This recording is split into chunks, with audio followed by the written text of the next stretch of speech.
staring back at you? Yeah? That's your toughest opponent. Every time you get into the ring, that's who you're going against. I believe that in boxing, and I do believe that in life. Nietzsche had the great line on resentment. He said, if you think someone's ruined your life, you're right. It's you. People have this reoccurring nightmare that there's some thing, some force that's got a hold of them and it's holding them down and they can't break free. No matter what they do, they can't break free from that force. Well, I'm here to tell you that that thing in your nightmare, that thing that's holding you back, that thing that's dragging you down, that thing is you. There's no hacks, bro. It's you against you. You against you. And if you misunderstand that, you have a real problem. If you misunderstand what I'm saying right now today, the problem is you. And you don't want to fix it. If you don't change what you're doing and how you do it, nothing else will change. Here's how to get older without getting better. Keep relearning the same lesson. If you keep making the same mistake over and over, the mistake isn't the problem. You are.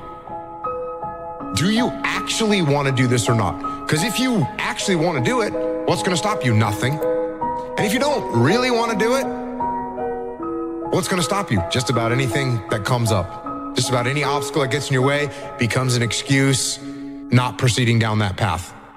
Your excuses will destroy you and take everything that you ever wanted from you if you let them. Go try and accomplish something that's hard. You may win, you may lose, you may succeed, you may fail. I'll tell you what, you'll be better. And you're gonna fail, and you're gonna fail, and you're gonna fail, and you're gonna fail, and then you're gonna win. I don't blame them. But don't be mad. When you're laying there in your bed and you're in the hospital and you're 70, 80, 90 years old, you're thinking, man, I feel like I didn't do something. Because you did. You didn't do it. You didn't do shit. You may have lived a great life, man, but you're always gonna feel empty inside. Your biggest enemy is you. My whole book is about you battling yourself. People don't understand it's you against you. The only person that gets in your way is you. Nobody else. It's you. You know, the war that you have to really fight is the war against yourself. You have to fight the war against yourself. And it is not easy to look in the mirror and to change your own life. It's hard as hell. You have to take responsibility. You have to learn new things. You have to feel uncomfortable. Good, because discomfort is how we grow. That's how we become strong. If you run away from discomfort and resistance your whole life, you will always be weak. Motherfucker, is you versus you. And it makes me so mad. Every day I walk this earth and I see average all over the place. And they want to ask me, how did you do it? I can't tell you.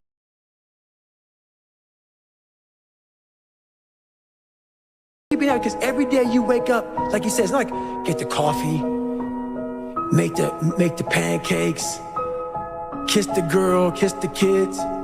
You wake up, right to work. Immediately your mind is in action. No one wants to do that. No one. And I don't blame them. If you want to be successful, you have to change this. This has to change. What makes it hard is your lack of belief that it can happen for you. See, but you got to change though. If you keep doing what you've been doing, you're gonna keep getting what you've been getting. So if you're at a place in your life and you ain't happy with it, you have to change some things. If you believe it, if you really believe that you could be something, if you have that little voice in your head saying, hey, you got talent, you could do this, then follow that voice. Imagine that you're in a movie, and imagine the movie begins now, and you're the hero of the movie. What would that guy do? What would that guy do right now? Because you are. If you are able to get up every morning, have no passion, no drive, no motivation, no shit, and still get up with that kind of fire, you will be successful in life. I guarantee you that. And there are those of you in this room, you are great.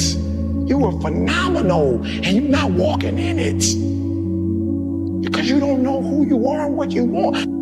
You are capable of doing anything. You are capable of all of it. You got to change the internal dialogue. That person in your head that's talking that shit to you, until you change the internal dialogue in your head, until you callous over the victim's mentality that the world is out to get you because of you are the only, you got to change that shit, man. Self-discipline is everything. If you don't have it, I don't look at you right, because I know you're capable of more. It's not discipline so much for me. It's all on you. It's all on you. The self part is what's big. We need someone to hold people accountable. That shit, man. We count on people too much to get us through it. And we look to our right, we look to our left, we're looking for help. And if you can build that self, you can build that total accountability in oneself. And it's not about being selfish. I'm trying to create a better me, so hopefully people who are hearing this are taking it the right way, can say, I can run a mile. It ain't about running 205. I was doing 4,000, being in the city. It ain't about all that shit. It doesn't matter. I want you to see how far you can go. And that's all it's about, yourself. Well, what you're willing to forego today's pleasure for tomorrow's advantage. You were blessed with a strong mind. Like, the hell are you talking about? I was blessed with a strong mind. That's something that you have to develop. You develop that over years, decades of suffering, and going back into the suffering. Because human beings need to hear this. They need to stop hearing these hacks on this and that. There's no hack, bro. There's no hack. Yeah, you may this and that and saunas and all this that yeah, it's great. There is no fucking life hack. To grow that thing, how do you grow it? Do it and do it and do it and do it. That's the hack. The hack is gonna suck. Everybody wants the view, but no one wants the climb. I just beat me. If I can keep beating myself, if I can keep doing that, then that means that I'm in a battle with the only person that I really want to beat, and that's me. If I can continue to outdo me from the day before, then I'm ahead. Is when I realized a human being, we have the ability to go in such a space if you're willing to suffer, and I mean suffer. Your brain and your body, once connected together, can do anything. And this 30 miles was the life-changing moment. I was out of it. I was in the worst pain in my entire life. I was, to me, on the brink of death. I was so driven, and I'm not gonna say motivated, because motivation's crap. Motivation comes and goes. When you're driven, whatever's in front of you will get destroyed. You lost that fight, Rock, for all the wrong reasons. You lost your edge. All right, I know your manager dying had you all messed up inside. But the truth is, you didn't look hungry. Now, when we fought, you had that eye of the tiger, man, the edge. And now you gotta get it back. And the way to get it back is to go back to the beginning. You know what I mean? Maybe we could win it back together. Eye of the tiger, man. Why'd you have to come here? I have the plan. Get back there. Here's the big challenge of life. You can have more than you've got because you can become more than you are. That's the challenge. And of course, the other side of the coin reads, unless you change how you are, you'll always have what you got. Set a time to train at that time. Set a time to go to sleep at that time. Set a time to get up at that time. Don't tell yourself you need to do something and then don't do it. That's what I was talking about with Ariel. I knew in my head I was saying, get up at this time. I didn't get up at that time. Train at this time. I didn't train at that time. Don't eat this. I ate that. Don't drink that. I drank it. And these all just infiltrate my mental strength. Just little kind of defeats. Exactly, little defeats instead of wins. And it just culminates into, and you just don't want to be here. So I'm just figuring myself out like I've never figured myself out before. Yeah. I don't care how good you are in anything. You don't have discipline. You ain't nobody. Right. You're nothing without discipline. Because you give up under the slightest struggle without discipline. 100%. Discipline is doing what you hate to do, but doing it like you love it. And that's what you have to do to be the best. Yeah. Everything you're going through is preparing you while you're in the process. Because the process is necessary. You may not see it now, but when you get you on the other side of it, you're gonna see exactly why it went that way. And you're gonna be okay with it. But quit tripping during the process. That's the problem with some of you. You always want to blame other people. You want to hold other people to the fire, but you're not holding yourself to the fire. You just said you're giving 50%. You owe you an explanation. You need to look at yourself in the mirror and say, why are you only giving 50%? What's wrong with you? You need to put yourself on punishment. No, we working out now. No more alcohol, not right now. I can't handle it right now. You need to tell you that you owe you something. You walk out of this room, you owe yourself. I didn't get here making excuses. So what, my father wasn't in my life? The truth of the matter is, he ain't never come into my life. So what, I'm gonna wait for the rest of my life for my man to come? He ain't coming. Because you gotta just stay locked in and stay focused. And as long as you know what's true, you know what I mean? Yeah. People are always gonna say something. Always, they're gonna try to have some type of narrative or whatnot, but as long as you know what's real, I think that's what can help you keep your sanity. Being on your deathbed and standing around your bed, the ghost of the dreams, the ideas, the abilities, the talents given to you by life, and you, for whatever reason, you never pursued those dreams, you never acted on those ideas, you never used those gifts, and there they are standing around your bed looking at you, saying, we came to you, and only you could have given us life, and now we must die with you forever. And the question is, if you died today, what dreams, what ideas, what leadership, what books, what gifts will die with you? What if you live your whole life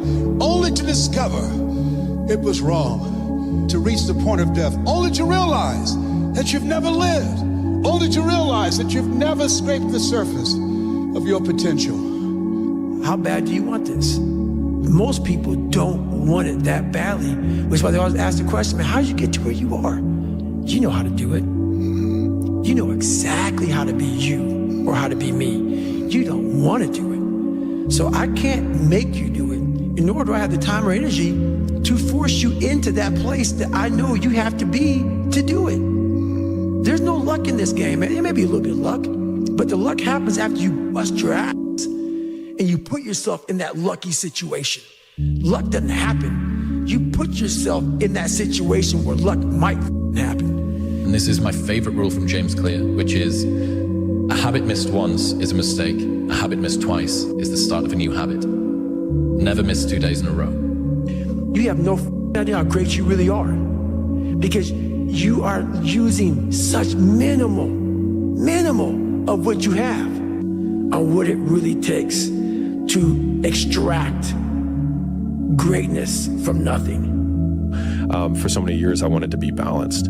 But then I was like, well, nothing great was ever achieved by people who tried to be great at all things. Just get started. Just get started.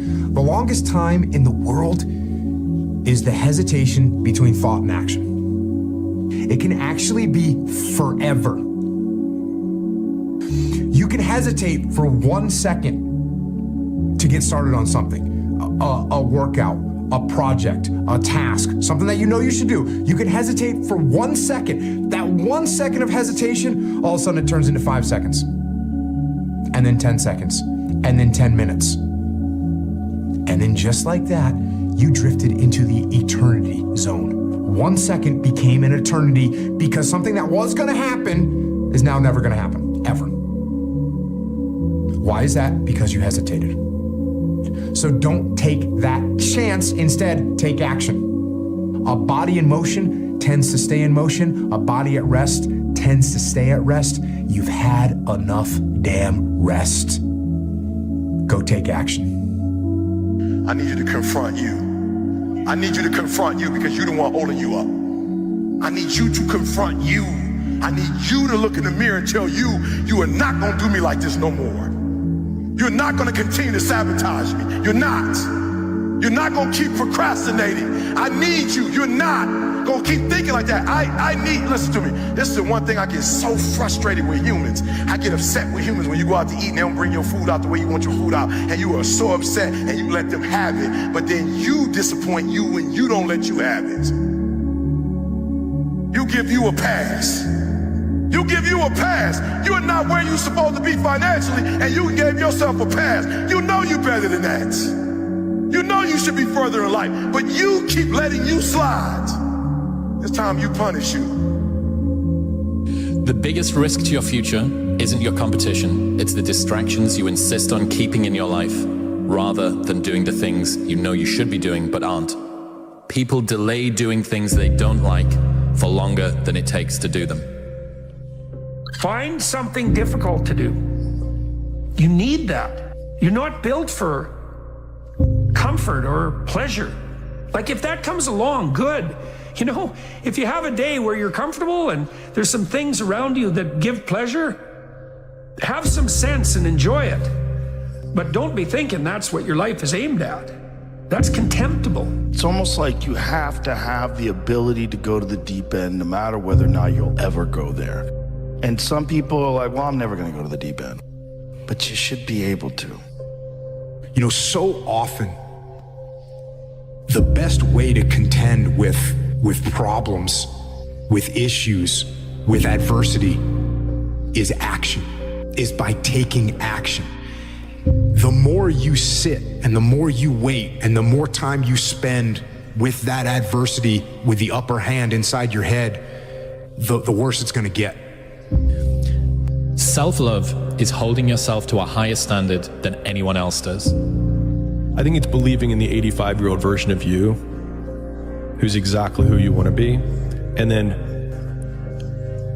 ruthlessly looking at the discrepancy between the pittance of a human that you are now compared to that man or that woman, and then step by step breaking down the many differences and starting on the first one and pulling the thread.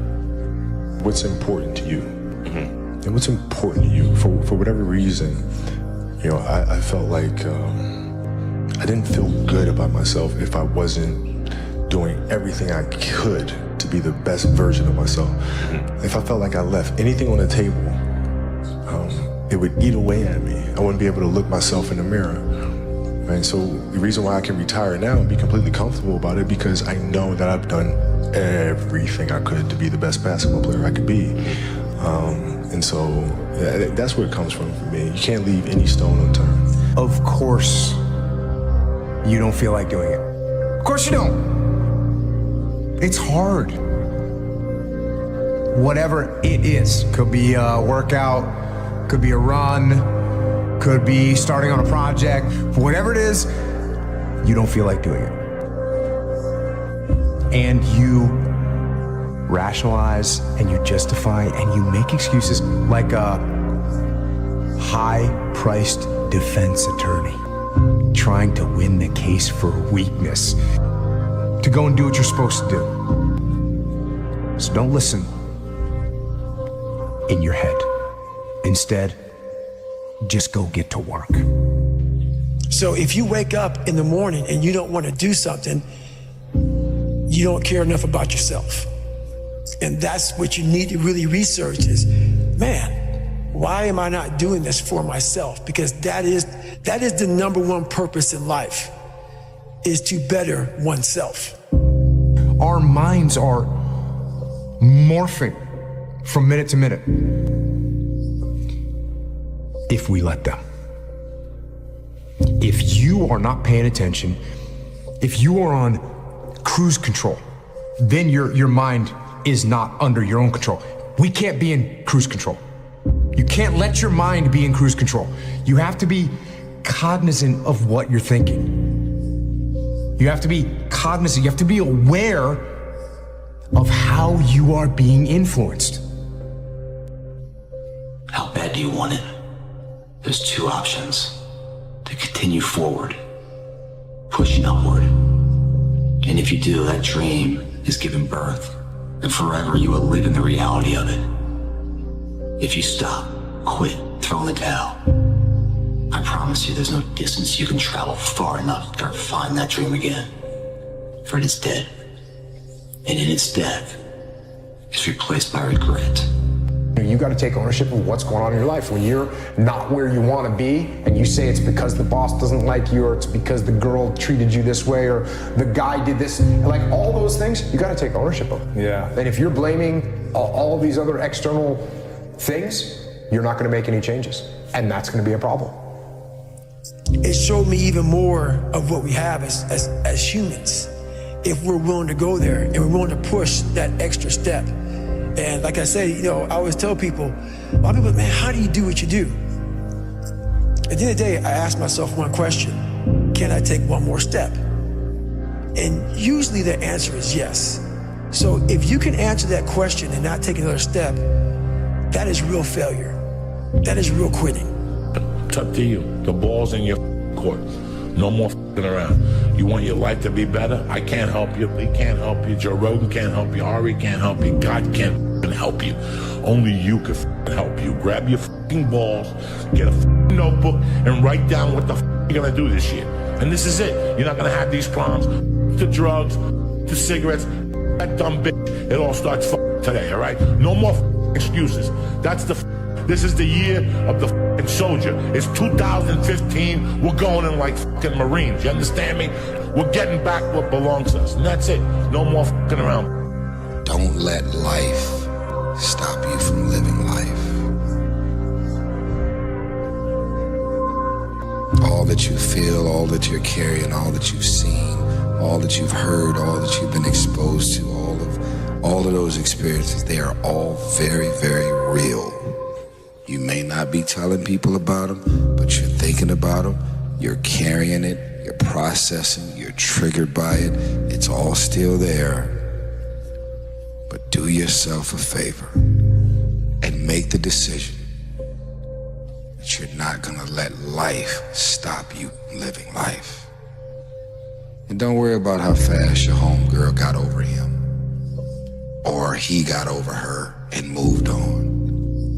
You run your race, and you'll feel much better about it in the end. Don't tear nobody down because they want to be celibate for 2 years, and you may have been single for 2 weeks and you out fucking and partying. Don't judge nobody on either side. Everybody has their process, and I'm in the middle of mine. Successful people see opportunity in every failure. Normal people see failure in every opportunity. Both are right. Only one gets rich. A lot of people want to be successful, but they want to go to the club on Thursday, on Friday, on Saturday, on Sunday, and then on Monday, they're getting outperformed by everybody in the office, and they're wondering, why don't I get the raise and the promotion? Shut your ass up. That's why, man. Get to work, and that's something that I do. I don't give a fuck about the social media, about even hanging out, man. If it's not productive to what I'm doing, I'd rather just get some rest time and go to sleep than go to a bar and have a beer with somebody. You think you're the only man on this planet that's sad? Say, Dwayne, I'm going through depression. Well, welcome to the world. Welcome to the rest of us. You think I don't go through depression sometimes? You think I don't get sad sometimes? You think I don't just feel wore out and burnt plumb down to the bottom of my soul?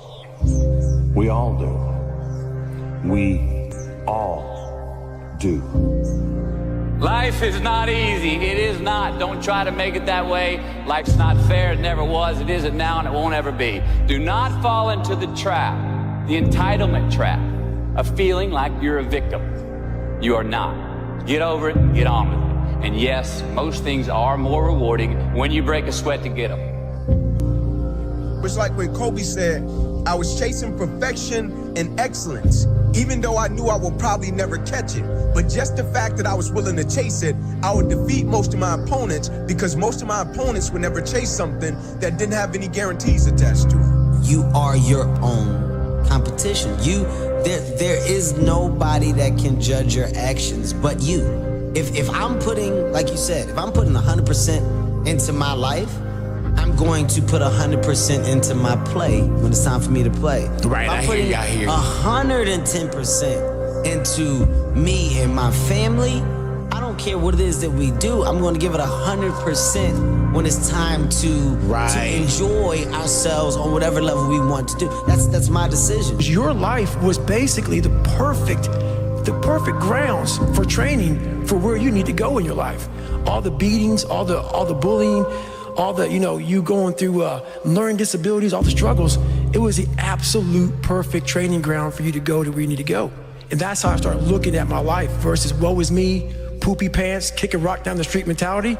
It was, God just hooked you right the up. He hooked you right up, man, with the perfect place. You were training.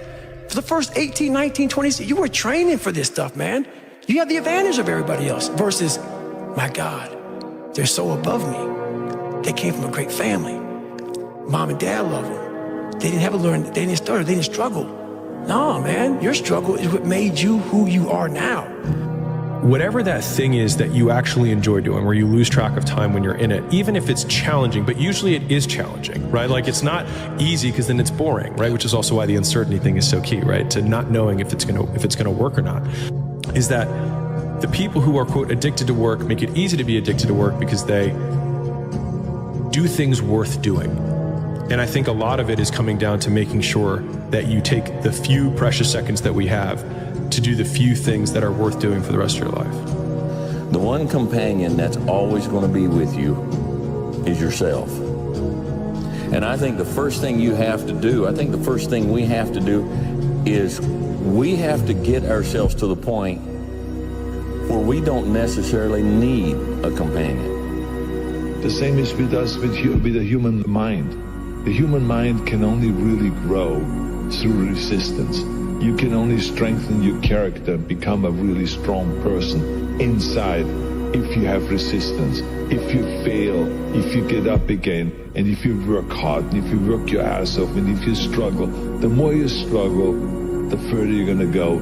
Whatever journey you're on, you can't be envious of somebody else. You can't look over in their yard and go, why ain't I rocking like that person? It's not your time. You just keep doing what you doing, and there's no bad in your life. It's all good. Don't try to thirst to be nobody else. Just don't question when something bad happens to you to make you stronger. And lastly, just be grateful for who you are on this journey. Don't try to be anybody except you. I'm Marlon Wayans. Anyone that tries to baby themselves and trying to protect themselves, oh, I don't want to feel bad, oh, I don't really want to go through any discomfort, it's over. You're never gonna get there. Hold you accountable and don't let you off the hook.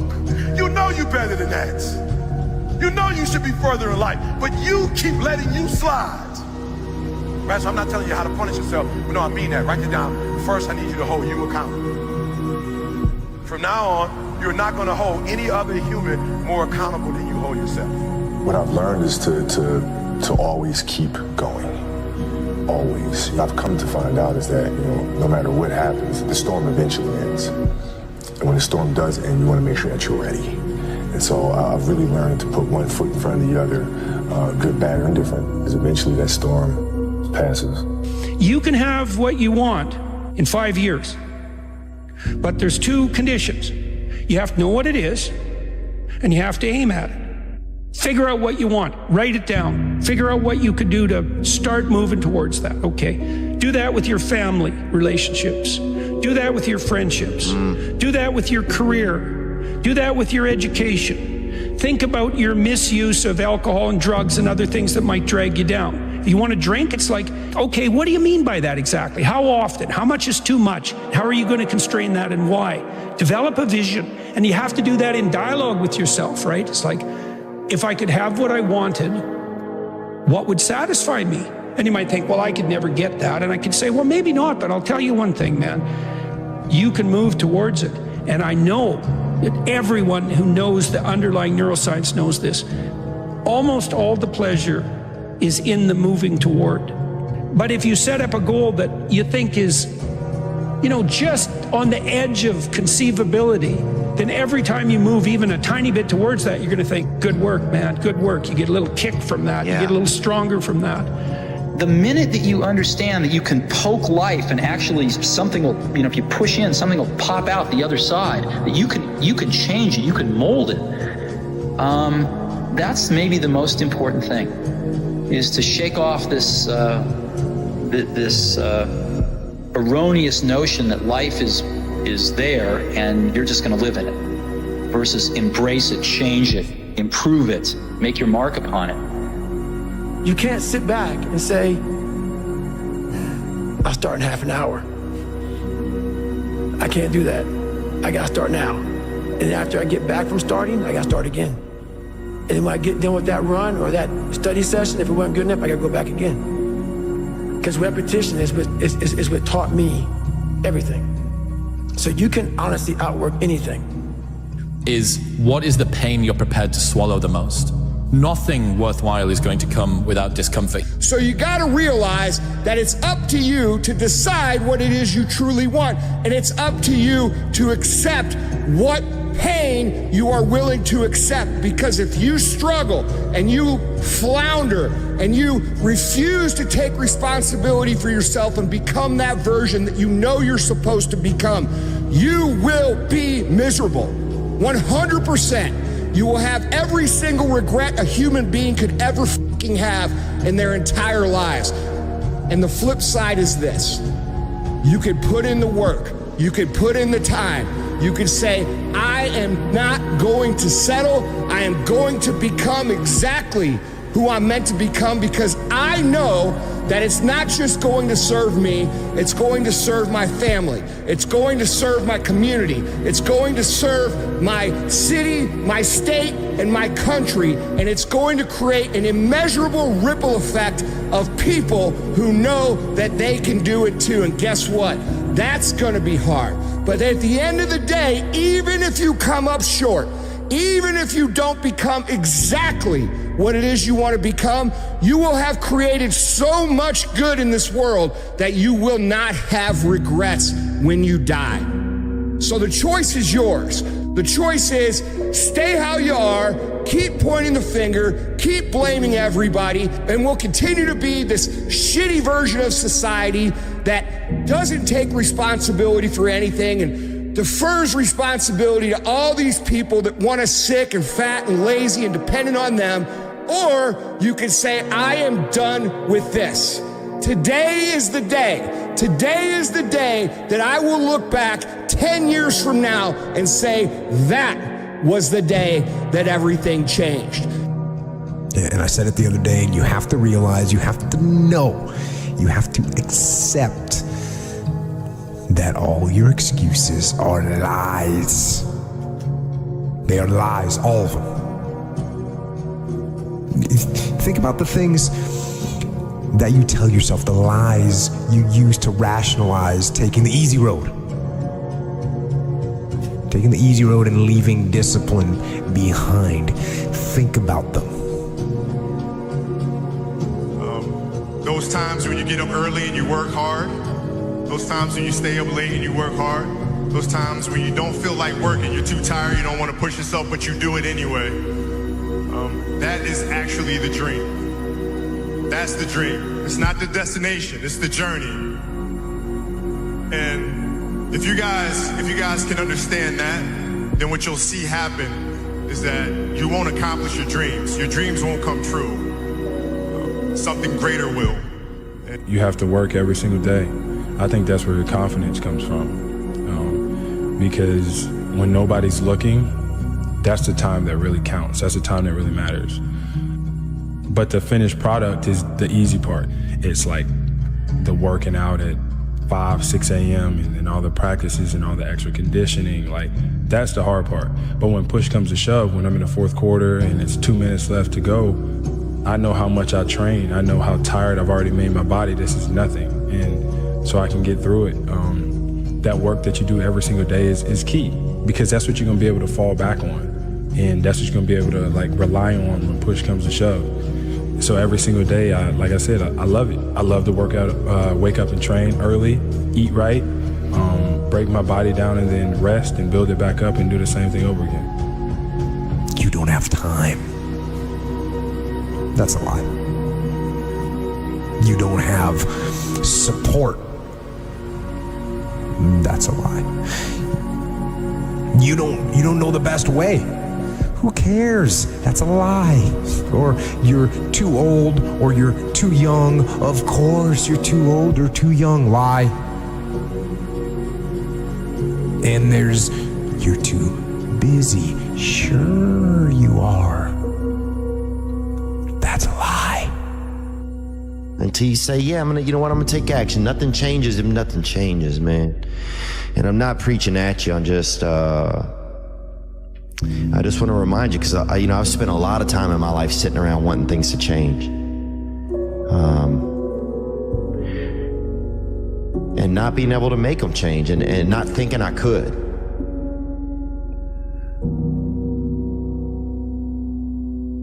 And I wish somebody had told me that earlier sometimes. That in order for something to change, there needs to be change. Most people will not understand your obsession, your drive, and your determination. Success is a lonely journey. That's just a reality. And most people are not going to understand why you're so driven, why you're so obsessed. And if you try and make them understand, you're going to end up frustrated. The best advice I can tell you is go on the journey by yourself. It is the best journey, man. Leveling up, making more money, losing weight, getting fit, becoming the best version of yourself is the most awesomest journey you will ever go on. But it's a journey that you will probably go on by yourself. Most people will not understand the level of obsession required.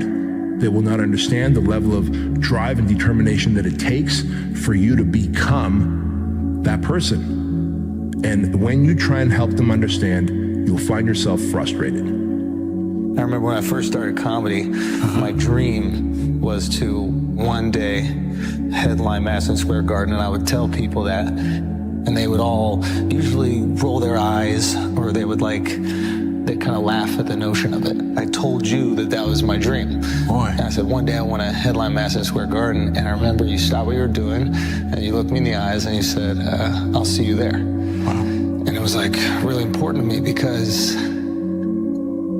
I felt like I wasn't the only person that believed it could happen. Wow. I never forget one time I was running by a graveyard when I was fucking just trying to become, I was fat. And I ran by a graveyard and I looked out there and I have all these epiphanies, man. I have all these moments of it's crazy, man, of just thought. Cause I'm always by myself. I'm always in deep fucking thought about how to be better. And I look out there, I'm like, man, I wonder how many of you motherfuckers in there and just are so upset with how you lived your life and fucking just regret how you lived it. And I'm running a 300-pound man thinking, man, don't fucking die like this, bro. It's not your daddy. It's not your boyfriend. It's not your boss. You are the solution to your future. We all like to take this 4-lane highway, the easy highway. It has fucking signs, it has restaurants. We all love that 4-lane highway. We always step over the shovel. And all I did was I picked up that shovel, and that shovel, I made my own path. And you may have big boulders and shit. They may be getting 200 miles up the road faster than you. But going through this path of life, this journey over here that you make yourself, that's incredibly difficult. When it comes out the other end of that motherfucker, some glorious shit that you can't even explain to people. And we're afraid. Bottom line is, most of us, even the people who have all these theories and shit, it's easier to accept the fact that I'm just not good enough. I wasn't made to do that. And yeah, some of us can't be LeBron James. But I'll tell you right now, man, we can do a lot of shit when it comes to this pure arm guts and willpower and getting through shit. We have a lot more than we think we have. A real man in the dark, when nobody's watching, he putting in work. A real man, when coach ain't even watching, he's studying film on his own. Because he loves the process.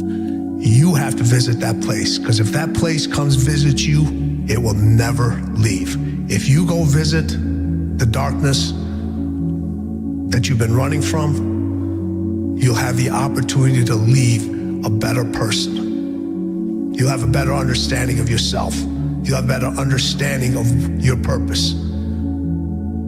But if you don't take that trip and the darkness comes visit you, it's a guest that will never leave.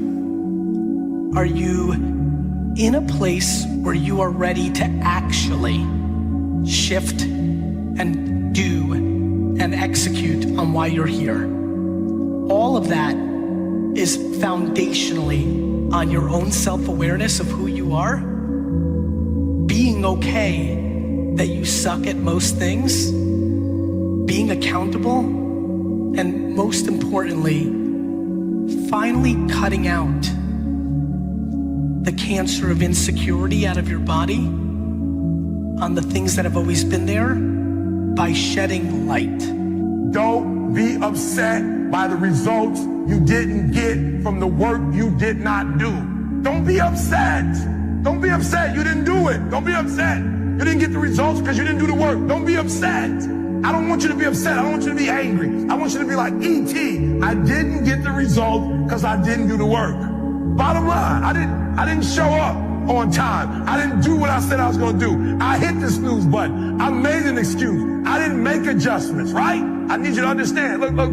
Don't be upset with the results you didn't get because of the work you didn't do. And how do you deal with regret? I mean, ultimately you learn from those. So no. Because even the regrets, the bad things or the stupid things, you learn not to do bad things or stupid things. All those things are beneficial in some way if you can get through them. If you the dumb shit that I've done or the bad mistakes that I've made, they've taught me. You learn. That's why failure is so important. Failing and fucking up and making mistakes. It's very important. That's how you learn. That's the bad feeling that you get from something that you shouldn't have done or wish you didn't do or wish you did better. Especially failing at something where you half-assed it and you just feel like a loser. That just teaches you. It teaches you to get your shit together. I was like, if I set my goals high, I'm going to hit something. I literally said, if I go aim for the moon, I'm at least hit the mother stars. You'll only go as far as you dream. I tell that to comics all the time. They're like, I just want to make a living on it. And I'm like, that's all you'll do. You got to dream big. Yeah. But fuck universe doesn't reward humility, man. You might be humble with everybody else, but you got to tell the fucking universe, hey, I want to be bigger than life. Yup. Yeah, but you don't understand my life, David. Yeah, I do. That's the thing about it. A lot of folks don't I get that mentality. I once had that mentality that no one understands what the I'm going through. And if you keep that mentality, you're going to stay in the same exact spot that you're in, that no one understands me. There's millions of people. Why do you think a book that I self-published, is doing so well with a story that's so up? People I'll never forget when I went to a publishing house, who's going to resonate with this story? No one's going to buy this book. I'm like, are you not in the world? Are you not in society? You're never alone. Everybody's going through shit. So when people get this mentality of you don't understand me, you can throw a rock to someone that can understand you. One of my favorite quotes of all time is from Seneca, all right? And it says, I judge you unfortunate because you have never lived through misfortune. And I want you to really think about what that means, all right? We live in a time, in an era, in an age where everybody is complaining nonstop about how hard they have it. And when they look at someone who's built something, who's become something, who's created something, they automatically think that this person had an easy path. But I can tell you from my experience that is not true. Okay? How can someone become something? How can they create something? How can they build anything if they never learn any skills? And how do we learn skills? We learn skills by going through the hard times. We learn skills by going through the times that test us, the times that make us want to quit, the times where we lose. Everybody thinks that success is all about winning, but the truth of the matter is, guys, is that the majority of the ultra successful people on this planet have a very, very, very difficult and hard backstory. The reason that is because that's how they develop the things that they need to be successful. You know, if you're on social media running your mouth and shit, you're just a bitch. Correct. You're honestly, that's not me trying to be some after school special shit. You really are a bitch. Real men ain't doing it. Real men don't care about that gossipy bullshit. Get to work, man.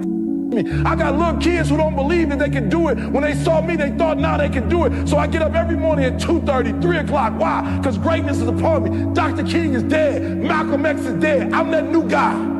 I'm that new inspiration. I'm the guy you look at when your daddy ain't in your life, when your daddy in prison. I'm that guy that comes to your high school and tell you, you can make it happen. Greatness is upon you. You better act like it. What do you think people get wrong about reinvention? Like, what is it that the people who fail to turn their life around do?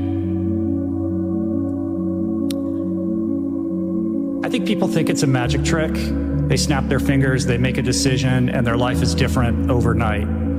I think there's a lack of appreciation of everything that goes into the moment where you change your mind and you do something different, and then all of the work that goes into that rebuilding phase and the aftermath of making that decision that ultimately creates the new life. I think people are impatient. They want results too quickly. They don't appreciate the amount of hard work that goes into actually crafting the life of your desires. And I think as a result of that, when they don't see results immediately, they burn out and retreat to what's safe and what they know versus welcoming failure, welcoming uncertainty, getting comfortable with risk, and remaining persistent in their vision to create something more in alignment with their authentic self.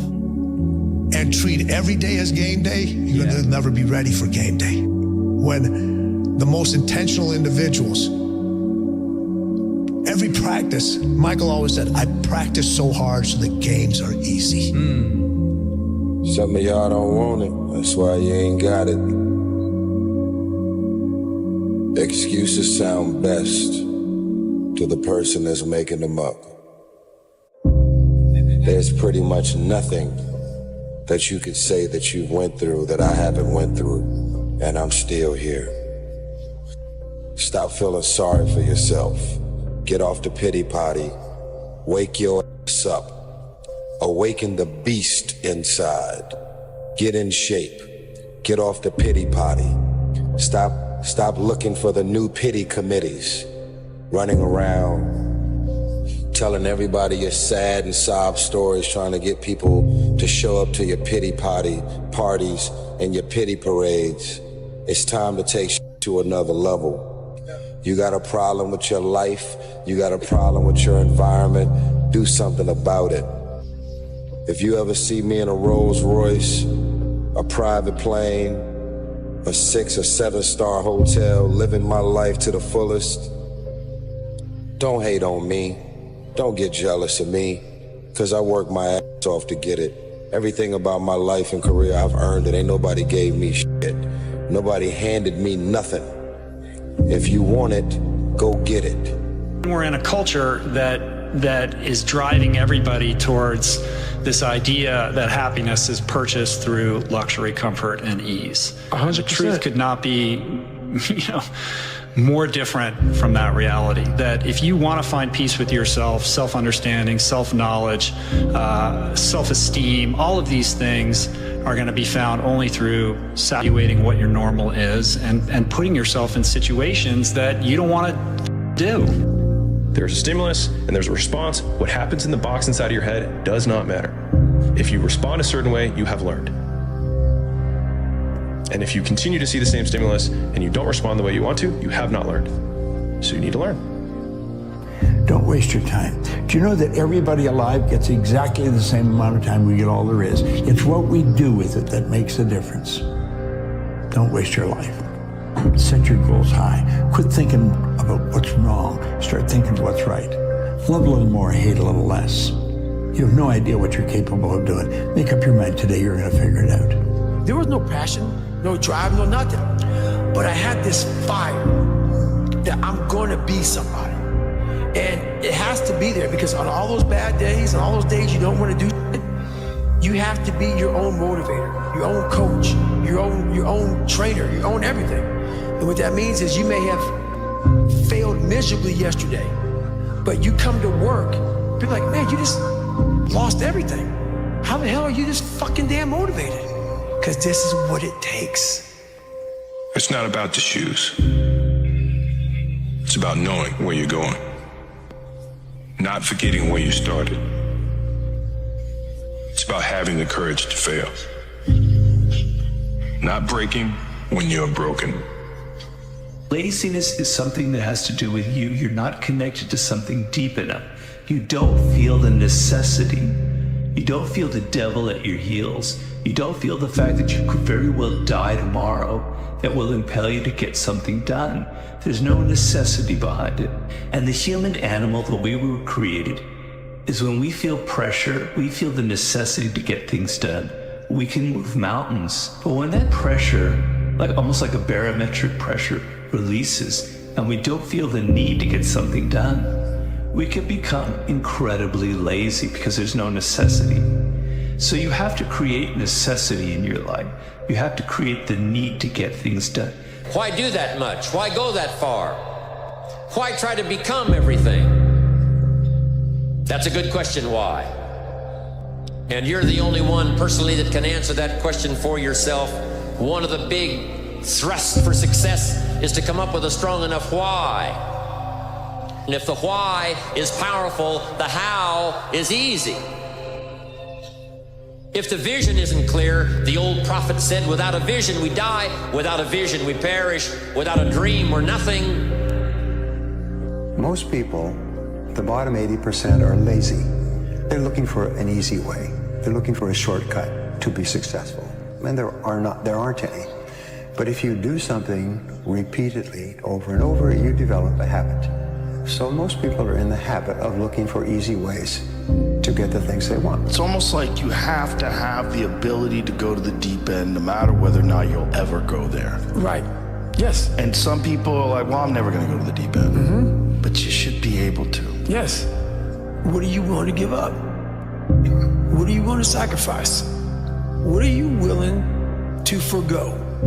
If you're struggling, if you're frustrated with yourself, if you're at that point where you're so sick of yourself and your excuses, I've been there, Stephen's been there. This is a normal part of the human experience. And at some point, either the pain is going to get big enough, or you're going to bump into somebody's story somewhere on this planet who has been in the position that you're in right now, facing the stuff that you're facing right now. And there is something about their story at this exact moment in time that will ignite something in you that is missing. And what is missing in you right now is hope. Here's to the crazy ones, the misfits, the rebels, the troublemakers, the round pegs in the square holes, the ones who see things differently. They're not fond of rules, and they have no respect for the status quo. You can quote them, disagree with them, glorify or vilify them. About the only thing you can't do is ignore them, because they change things. They push the human race forward. While some may see them as the crazy ones, we see genius. Because the people who are crazy enough to think they can change the world are the ones who do. Playing out the fear, Layla says this, and I love it, but that fear is a mile wide and an inch deep. And so it looks like this ocean that you're going to step into and drown. But as soon as you step into it, you realize it was not that deep at all, and you can keep walking through it. And I just love that visual, because a lot of times when it's like we have this anxiety around this big decision we have to make, if you actually take the step and realize that it's not death. You're not going to drown immediately. There's plenty of other steps you can take from there, even if you get a little wet. You have to be open-minded to the possibilities that I can do this. Once you shut your mind down to the possibility that it can be achieved, there's no way it can happen. Is there advice you can give to young kids that are living through a situation of any sort, a tough life? Try to find a thing that you really enjoy. Try to find a thing that you're passionate about. Everybody thinks they're a loser. Every young person thinks they're a loser. At least a young person in the situation I was at. Like, I didn't know I wasn't a loser until I started winning, until I started doing martial arts. Martial arts taught me that, like, I could get better at stuff, that I wasn't really a loser. I want to maximize what I can. I want to be the best that I can be. I want to do things well, and I don't want to leave stuff on the table, but I don't want to be chasing the end goal so much that I never actually enjoy the process of getting there, because ultimately that's really all that matters. But you're going to look back at any destination and realize that it was 99.9% journey and only, one day of celebrating achieving the thing. You're lazy, you know exactly what to do. Exactly what to do. Because even me, in my state of, I can't read and write, I knew exactly what to do. It just sucks doing it. Hey Theo, this is Greg from Indiana. I actually just wanted to call and tell you, so I was at work the other day, and I've just been kind of in this rut at work. It's not a bad job, but I just really want to get out of it. So I was catching up on some of your podcasts, and you said something that resonated with me. You said, nothing changes if nothing changes. I thought about it, and I went home and I applied for a job I'm probably not qualified for, but I was like, I'll take a shot. And the next day I get a call from them. At the interview, goes well. She said she's going to set me up with an in-person interview. Never even had it. They emailed me a few days later, and I got the job. So now I'm going to be doing a job that I think I will appreciate more and enjoy more, and I'll be making double the money that I'm making now. Bro, that's awesome, man. That's really great. Congratulations for trying something new. Yeah, it's crazy to sometimes think what can happen if we decide, I'm gonna see what happens when I decide that I am qualified. What happens when I decide for myself that I'm gonna do something different? I've made huge developments while I was staying up until 4 in the morning, 5 in the morning running a nightlife business. You can make huge developments in your personal growth journey while you're doing a 9 to 5. You have this moment where you go, well, what if? What if this is the time sobriety sticks? What if I go to therapy and I actually do change the way that I think? What if I could get out of debt? If that person did it, maybe I could do it. And without either hope or that kind of rock bottom moment, I don't think you're going to change it. We can stay here, get the shit kicked out of us, or we can fight our way back into the light. We can climb out of hell. 1 inch at a time. How many times do you have to hear, if nothing changes, nothing changes? Right? And yet somehow we expect things to change. You're always afraid to take the first step because all you see is every negative thing 10 miles down the road. But you can do anything you want. You are bound by nothing. The time come for you to be your own man and take on the world, and you did. But somewhere along the line, you changed. You stopped being you. You let people stick a finger in your face and tell you you're no good. And when things got hard, you started looking for something to blame, like a big shadow. Nothing changes if nothing changes, man. In order for something to change, there needs to be change. Well, I'm afraid to make a change, and I'd say, well, that's okay. That's understandable. How afraid are you of not making a change? Let's make a little vision of that. You're 35, you hate your job. What's the consequence? You're not motivated. You don't want to get out of bed in the morning. You're starting to get depressed. You're getting bitter. You're getting resentful. You're getting cynical. You're amotivated at work. You're not doing a very good job. And you're starting to shrink. Now play that out for 10 years. You don't change it. You don't fix it. And what happens? Well, it's not like it's going to get better of its own accord. What's going to happen to you? Well, for sure, At minimum, what's going to happen to you is you're going to be in the same situation, but 10 years older. And if you can't get out of that situation now, what the hell makes you think you're going to get out of it in 10 years? You're only seeing what's in front of you. You're not seeing what's above you. Everybody's so crippled by decisions, but you never know how the other thing worked out. Let me give you an example. Let's say you don't go to college and you start this business and you were 100% right and it's huge and you're doing so great. Yeah. But because you did that, you had to fly to America for a big meeting and your plane crashed and you died. That would be a bad idea. Yeah. Or you think you're gonna go to college because it's a good experience and you'll meet people. You can meet people in a business. You're not gonna know. I think people overthink decisions. You'll never know what the alternative would have been. So just pick one and do it. If you will change, everything will change for you. You don't have to change what's outside. All you've got to change is what's inside. To have more, you simply have to become more. And then he said, don't wish it was easier, wish you were better. Don't wish for less problems, wish for more skills. Start working on yourself, making these personal changes, and he said it'll all change for you. It's the few that do in life, that creates the envy for the many that just watch. The real pain in life is getting to the end of it and realizing that you left something on the table, I think. That I had unfulfilled potential. I could have done more, and I didn't. Two forms of pain. Pain that breaks you, and the pain that changes you. That's the pain of a change right there. That's the pain of progress. The pain that destroys you isn't this shit. It's later in life knowing you could have been more, and all that's left is you and the fear and tears of a possibility left that you allowed to die. Own your life, guys.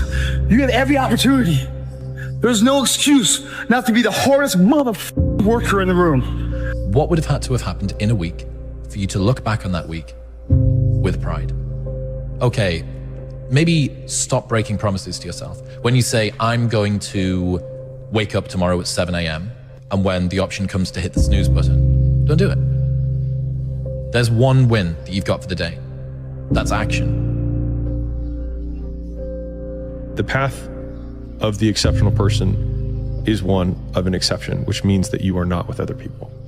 And rather than fighting that or bemoaning it, see it as an indicator that you're on the right path. Because if everyone else were cheering you on, then it means you're not in the right place, because it means you're just like everyone else, and that's not where you want to be. I would say ask her out. No matter who she is, whether she's a job or a new city or an actual person, whether she's an opportunity or a fear, whatever she is, man, ask her out. That there is a way out, that there is a way to do more, to get more, to obtain more. But I personally don't want to lose all that I've been able to get.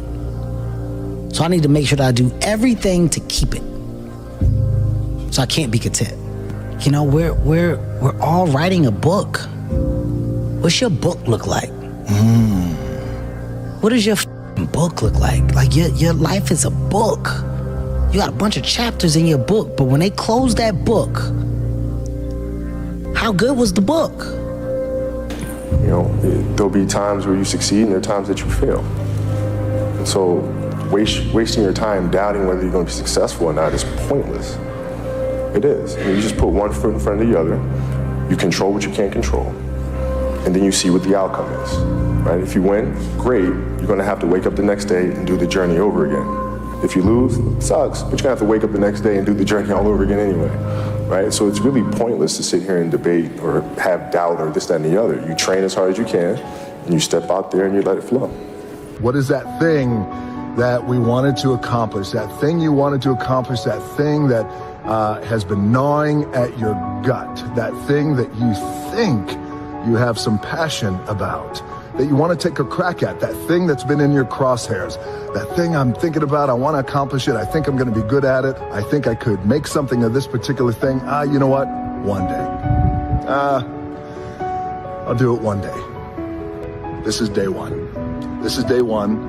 That thing I have had in my crosshairs, that thing that I believe gets me out of bed, that thing that I run towards, that thing that I want to be passionate about, that thing I want to accomplish. Today is the first day. Today is day one.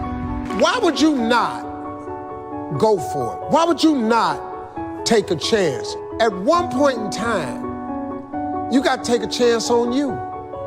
Yeah. It's like, I've got one in life and this is it, and we're in it right now, and there isn't a second to waste. Let's do this. What are we doing? What am I doing? What's exciting? What's fun? What's and kind of stand or fall, it doesn't matter. There's a great Chinese expression, a great old proverb: the best time to plant a tree is 20 years ago, the second best time is now. What one great thing would you dare to dream if you knew you could not fail? If you knew beyond a shadow of a doubt that you could not fail, what one thing would you set as a goal for yourself?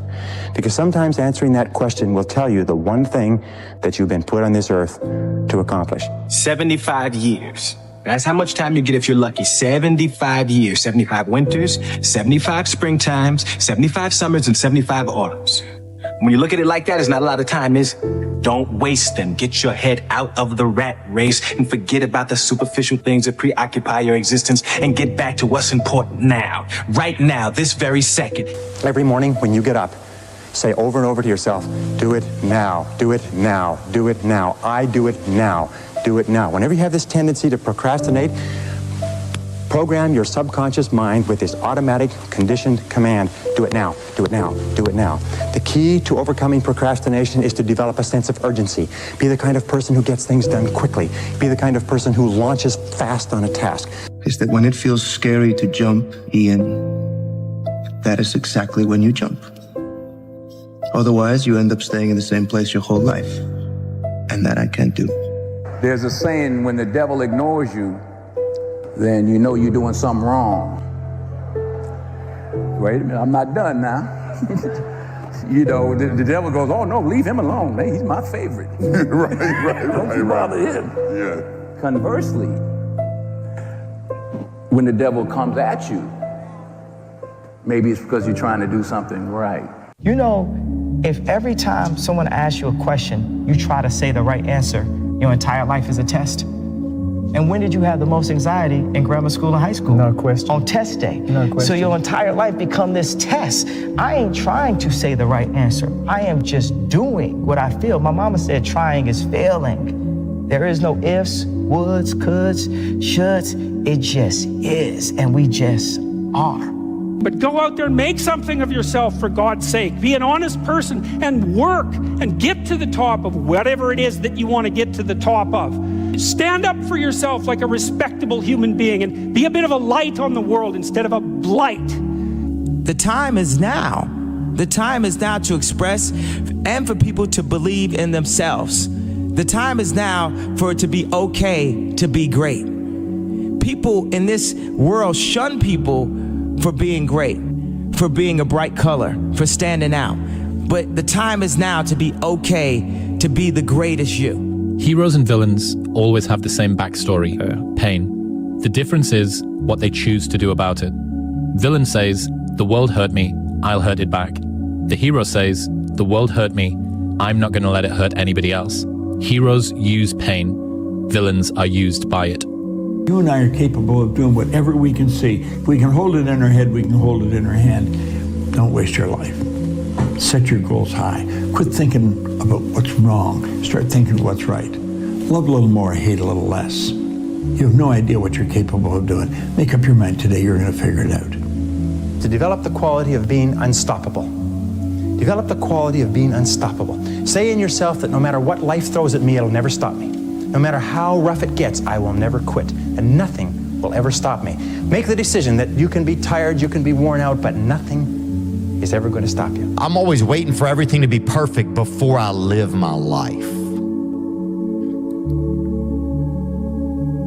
I'm always waiting for everything to be perfect before I live my life. As soon as these things line up, I'm going to live my life. You can't wait for everything to be perfect to start living your life. And that's what I've done. My whole life has been like that. Inside of me, it has been, as soon as it's all lined up, I'm going to show you myself. As soon as I've got it all looking the way I want, I'm going to show up for you. I'm never going to get to that where everything's okay, where everything looks a certain way. And in the meantime, I'm burning the best time I do have available. I'm burning that candle up. I'm burning this candle down, and I'm saying as soon as it gets bright enough or warm enough in here, I'm going to show up. But the candle's getting smaller.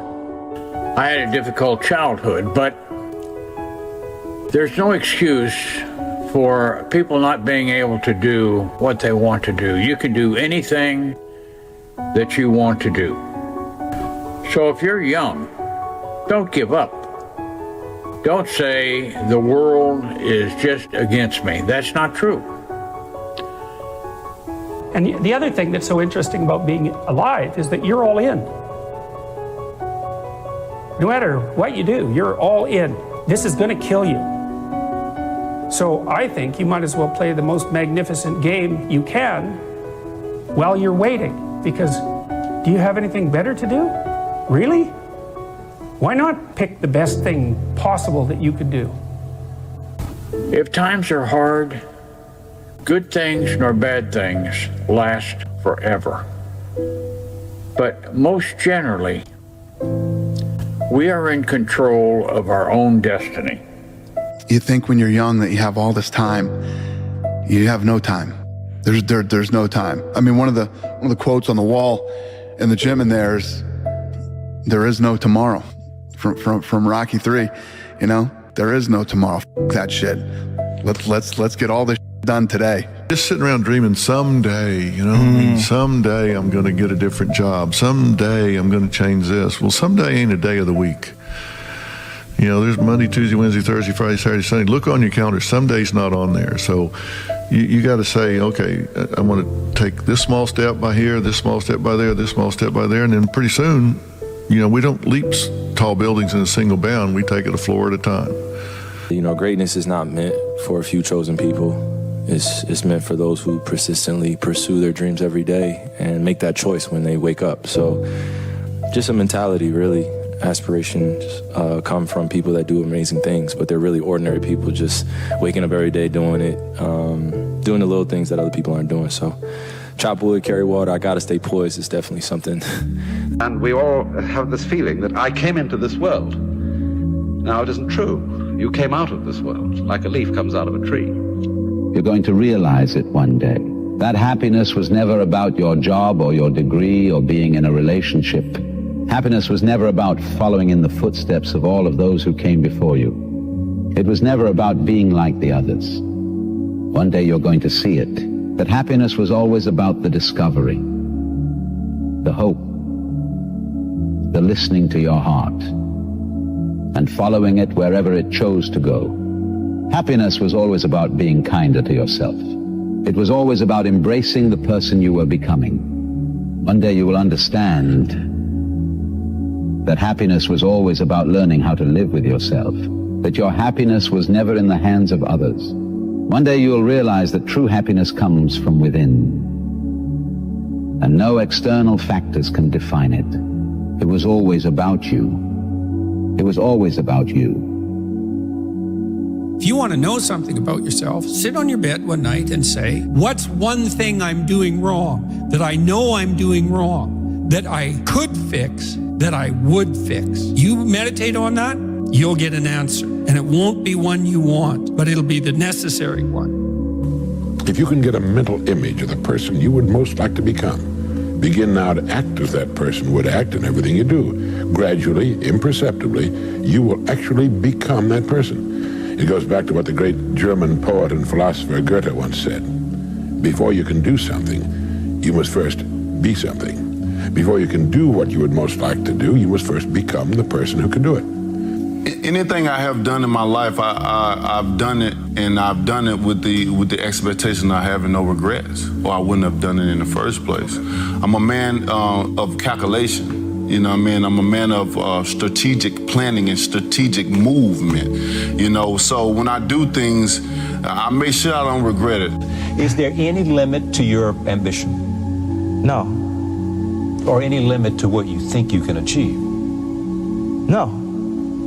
Well, no.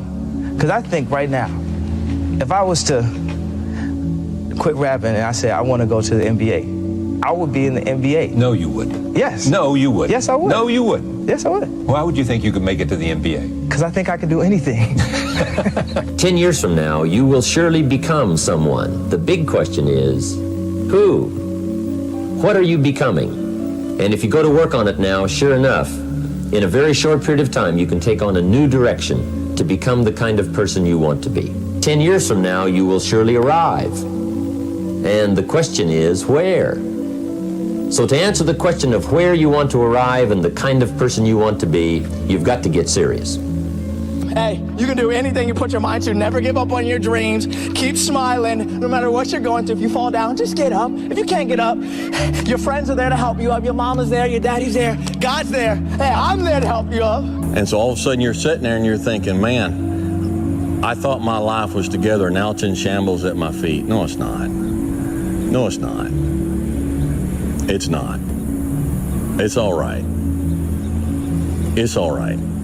You're not supposed to have it together. All right? Those who go to college, get out of college, get a job, and stay in that job until they retire, then retire and buy property down in Florida, that's an anomaly. That's not normal. It happens, but it's an anomaly. And most of those people, you know, they might be really good people,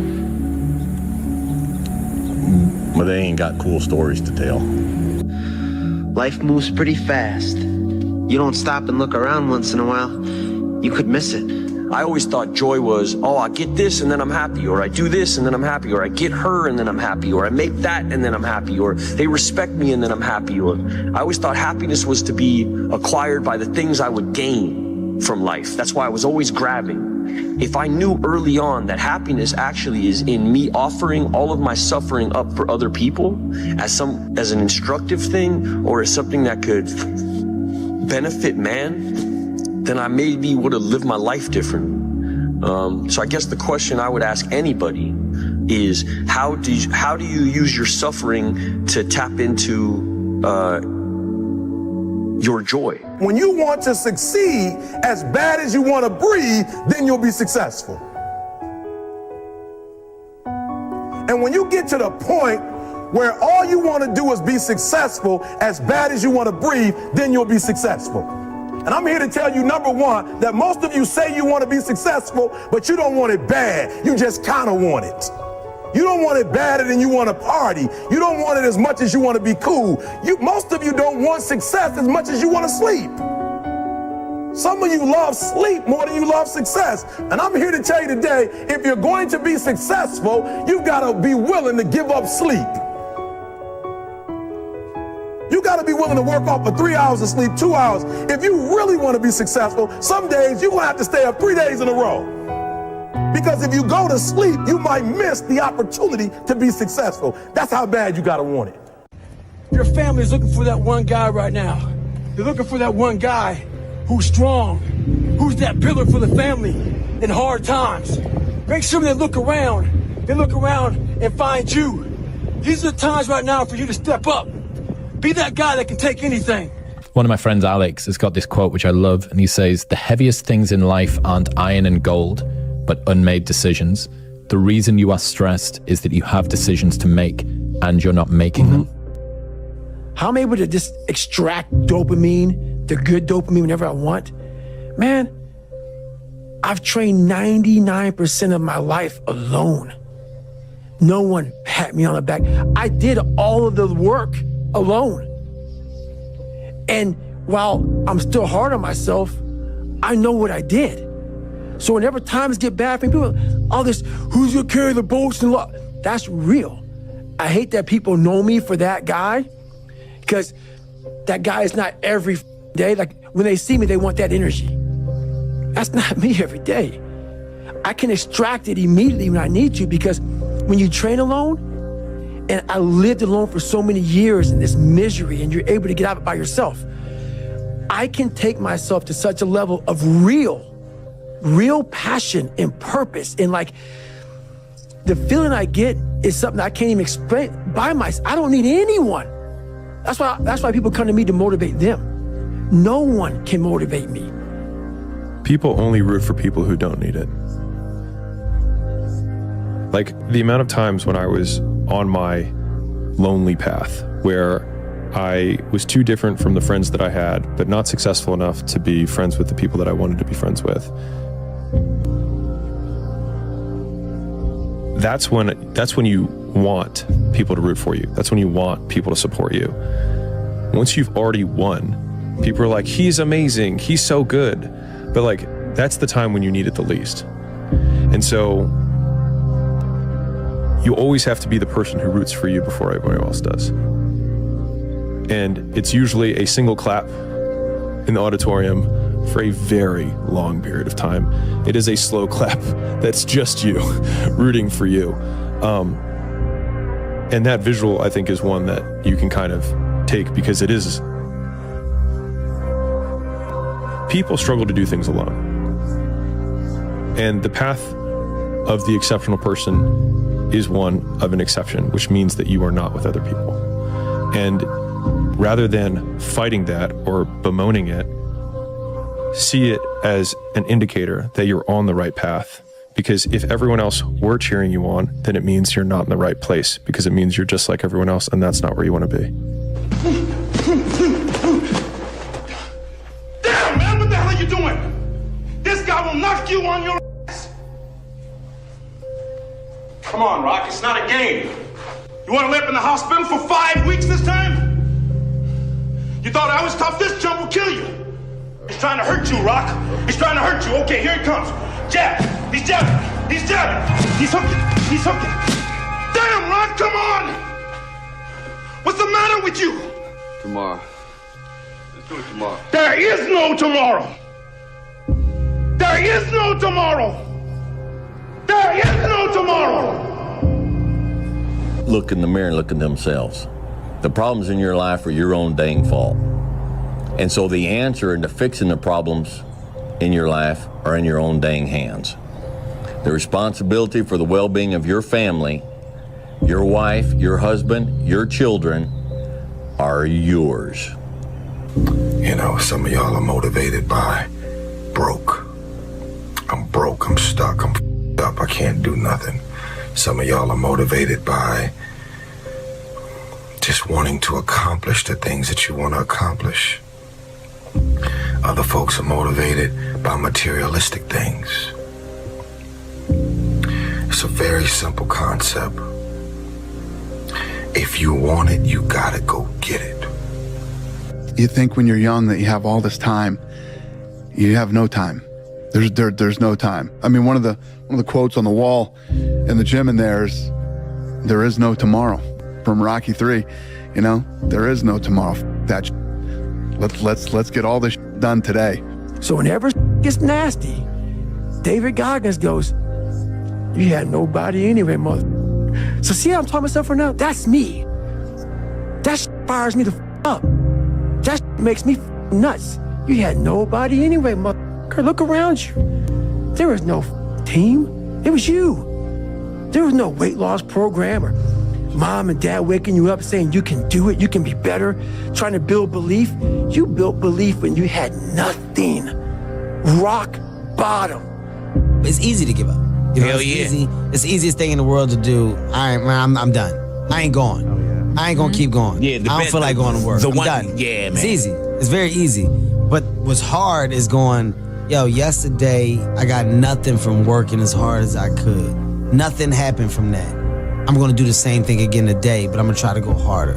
That's the hardest thing in the world. To get up every day and give 100% and be in the same position that you were each day, but mentally know that you're trying and trying and trying.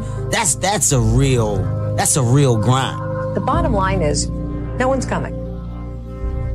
No one. No one's coming to push you. No one's coming to tell you to turn the TV off. No one's coming to tell you to get out the door and exercise. Nobody's coming to tell you to apply for that job that you've always dreamt about. Nobody's coming to write the business plan for you.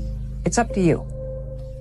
And because you're only ever going to do the things that you feel like doing right now or that feel good right now, unless you understand that you've got to parent yourself, you got to push yourself, you're not going to make your dreams come true. You're just not. We're not wired that way. You weren't born that way. You weren't that way when you were growing up, and you're certainly not that way as an adult.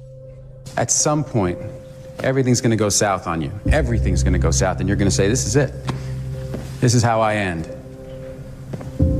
Now, you can either accept that, or you can get to work.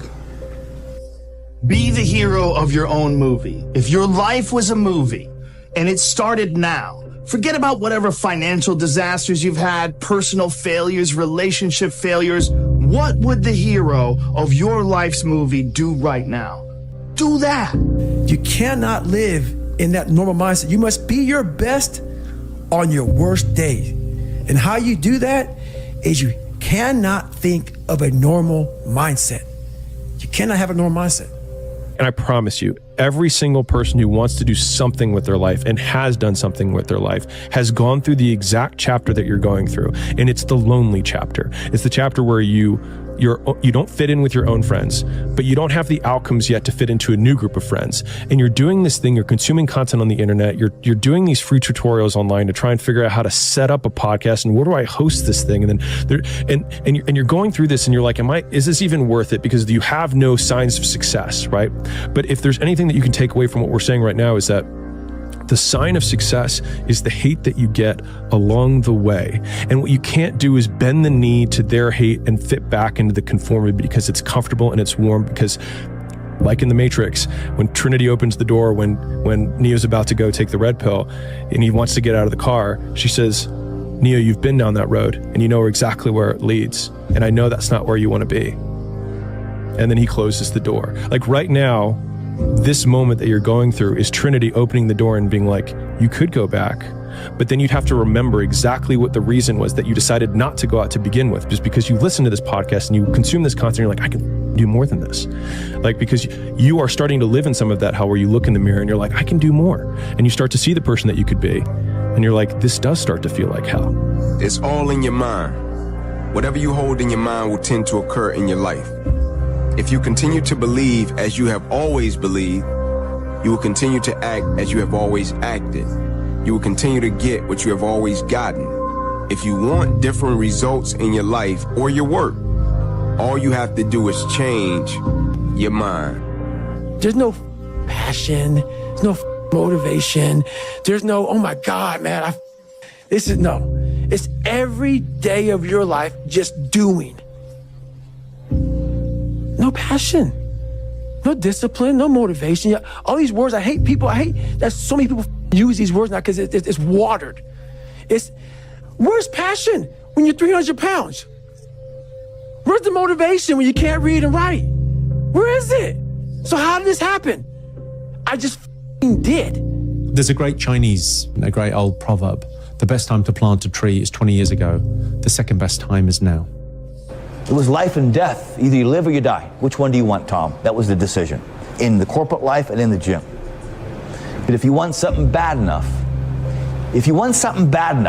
you can't let anybody tell you you can't do something. I'll repeat that. If you want something bad enough, you can't let anybody tell you you can't do something, not even yourself. A lot of days I'm like, oh, you can't do this, Tom. Bull. Let me show you. I would have arguments with myself. I could do it. We define ourselves far too often by our past failures. We look at our past and we say, well, that's me. That's not you. You are this person right now. You're the person who's learned from those failures, and you can choose to be the hero of your own movie right now. Write down your goals. Write down things you want to improve. Write down things you won't tolerate from yourself. Write down things that you've done in the past that you never want to see yourself do again. And go forth from here as the hero of your own movie. If you think the price of winning is too high, wait till you get the bill from regret. Everybody just wants to be comfortable. Everybody wants to sit on the couch. I don't want to go outside, it's cold. I don't want to do this, it's hot.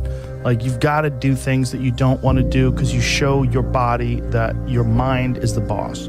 Your mind is telling your body what to do, and then you have control.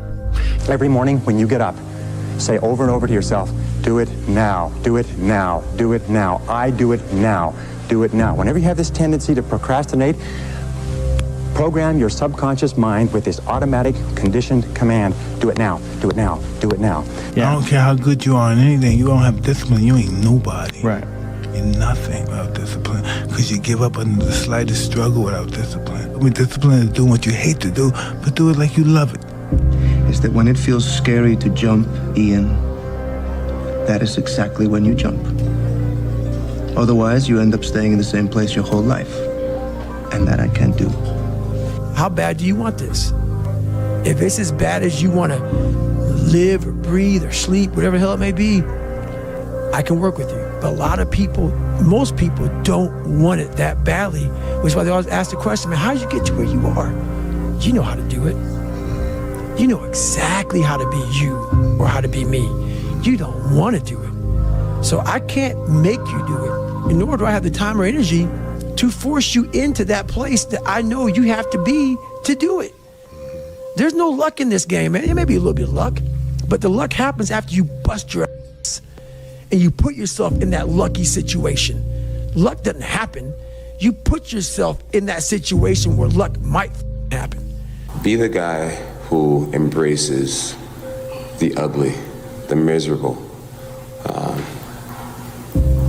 Be the guy who embraces hard work, the grind. Don't be afraid of being hurt. Don't be afraid of sacrificing some blood. Is that hard times create hard men. Hard men create soft times. Soft times create soft men. Soft men create hard times. We are now around soft men in hard times. You know, there comes a day, man. Everyone's going to have this day. There comes a day where being average, being mediocre is just sickening to you. It's just sickening. It makes you want to throw up. Because you've seen people with far less talent than you. As you're growing up with them, their childhood buddies, whatever else, they didn't have what you had. Yet now they're become something that you haven't. There comes that day. It's either when you're young, you know, and it strikes you on the baseball field because you're sick of striking out, or it's when you get fired from your 5th job, you know, and your wife and kids are on your ass because you don't know how to support them anymore. There comes a day where push comes to shove, where being mediocre, being like average and just burns and sucks so much. You can't deal with it one more day, and you get off your ass and you create something that's always been there. It's always been inside of you trying to come out, but you've never wanted to unwrap it because it's too much pain and commitment. You were scared you were going to fail. You were scared if you started, you never finish it. You didn't want to tell anyone about it. You knew it was there, but you never wanted to embark on it until something hits. You get fired or somebody else gets success, reminds you of what you could have been. And then the spark is born. And no matter what happens, I'm never going to be in this boat again. And you get up and you go, even if it gets knocked down, you just keep going, you're a wild man. And life has never been so sweet. That can happen at an early age, it can happen at a later age. It's going to happen to somebody no matter what, it's going to happen to you.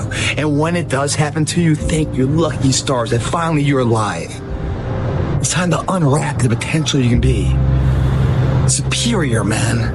It's within you. It's within every single one of us.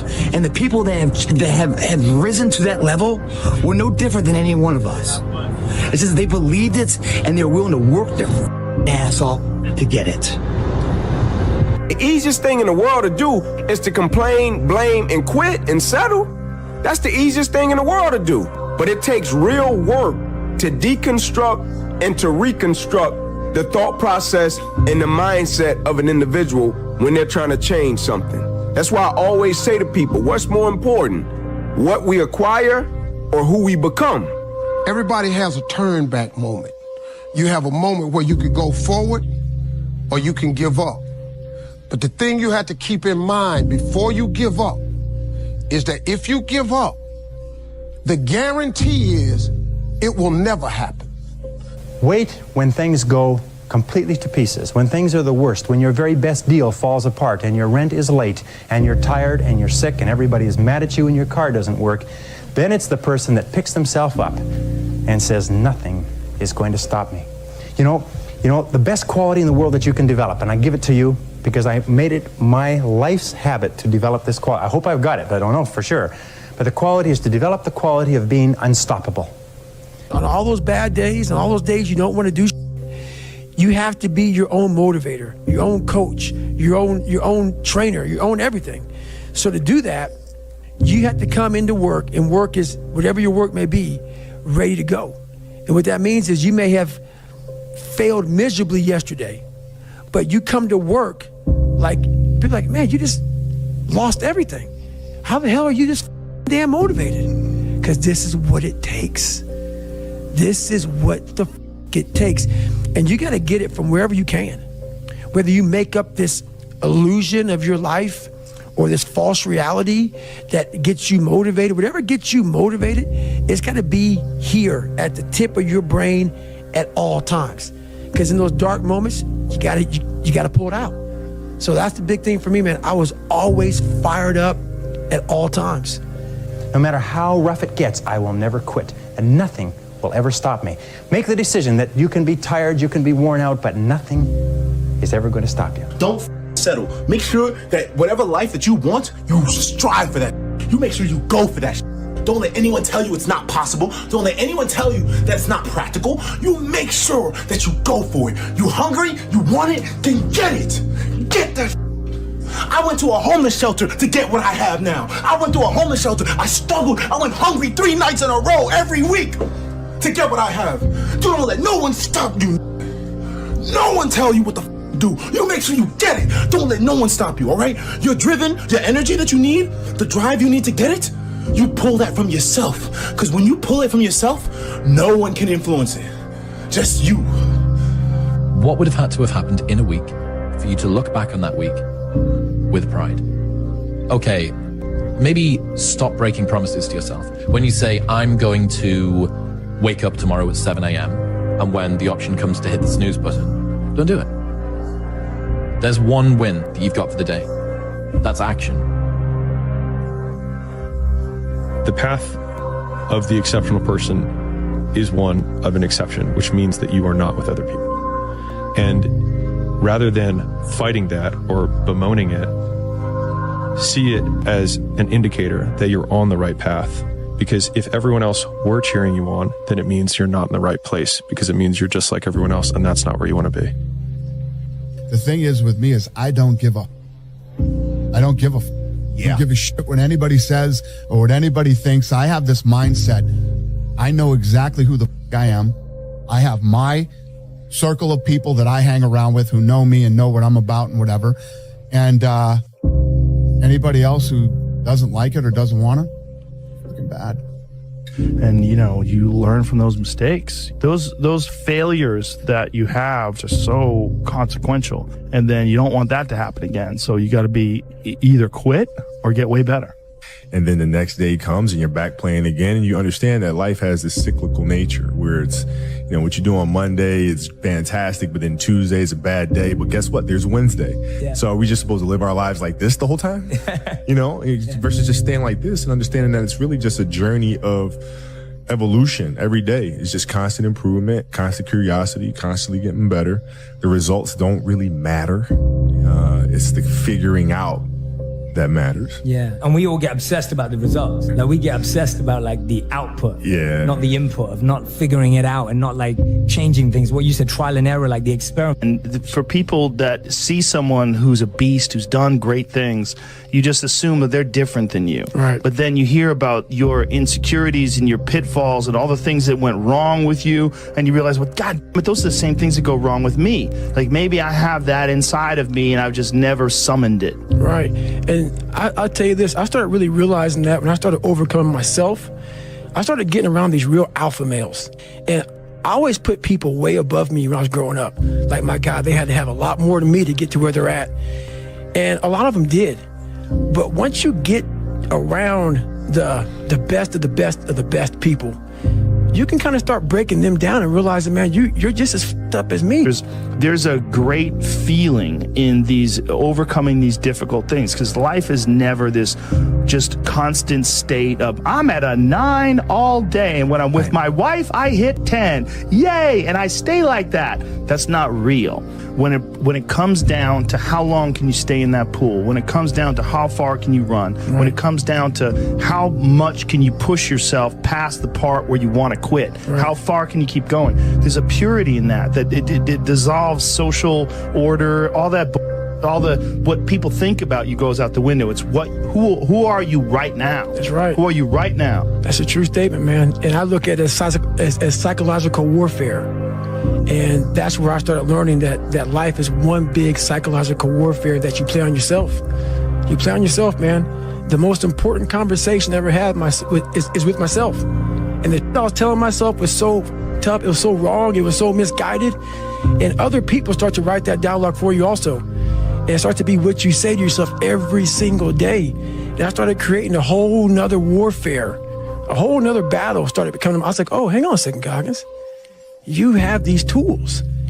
The human organism, the animal that we are, needs constant stimulation because it evolved trying to find food and escape enemies. You have these tools. Your life was basically the perfect grounds for training for where you need to go in your life. And find shelter, escape nature, escape the elements, try to survive. And this is the great joy that you have in taking care of your children, that you can protect your children from the elements and the enemies and feed them. And it's also the great sadness that you see in losers. All the beatings, all the bullying, all the, you going through learning disabilities, all the struggles. It was the absolute perfect training ground for you to go to where you need to go. When I see a loser, I see some guy who's 43 years old, lives in his parents' basement, he hates the world. I'm like, that was a baby. Man, this is a baby that somebody just gave nutrients to, whether it's nutrients in the forms of food or in the form of thoughts and ideas and examples. And this kid developed these horrible, self-defeating patterns of behavior that have led them to this point where they're this middle-aged person with no future and no idea of how to get out of this rut, and probably never will escape it, and might just wind up sucking on a gun. This is the world that we live in today. And I think part of that world is because we have been fed this line of horse that you're supposed to seek comfort. And I don't think you are. And that's how I started looking at my life versus woe is me, poopy pants, kick a rock down the street mentality. It was, God just hooked you right the fuck up. He hooked you right up, man, with the perfect place. You were training for the first 18, 19, 20 years. You were training for this stuff, man. You had the advantage of everybody else versus, my God, they're so above me. They came from a great family. Mom and dad love them. They didn't have to learn, they didn't stutter, they didn't struggle. No, man, your struggle is what made you who you are now. Through that struggle, I will now have a better day, and I better do it again tomorrow or do something else, because if I just think, well, tomorrow I'm just going to coast and eat Twinkies and watch TV. Oh, hello, sadness, my old friend. Hello, depression. Because when you're not doing anything, you feel like shit. So I started flipping this into a whole different, I started being a master of what I was scared of. I was scared of my mind. And I became literally a master of that mind. And that's what from now on, it sets me apart from most people.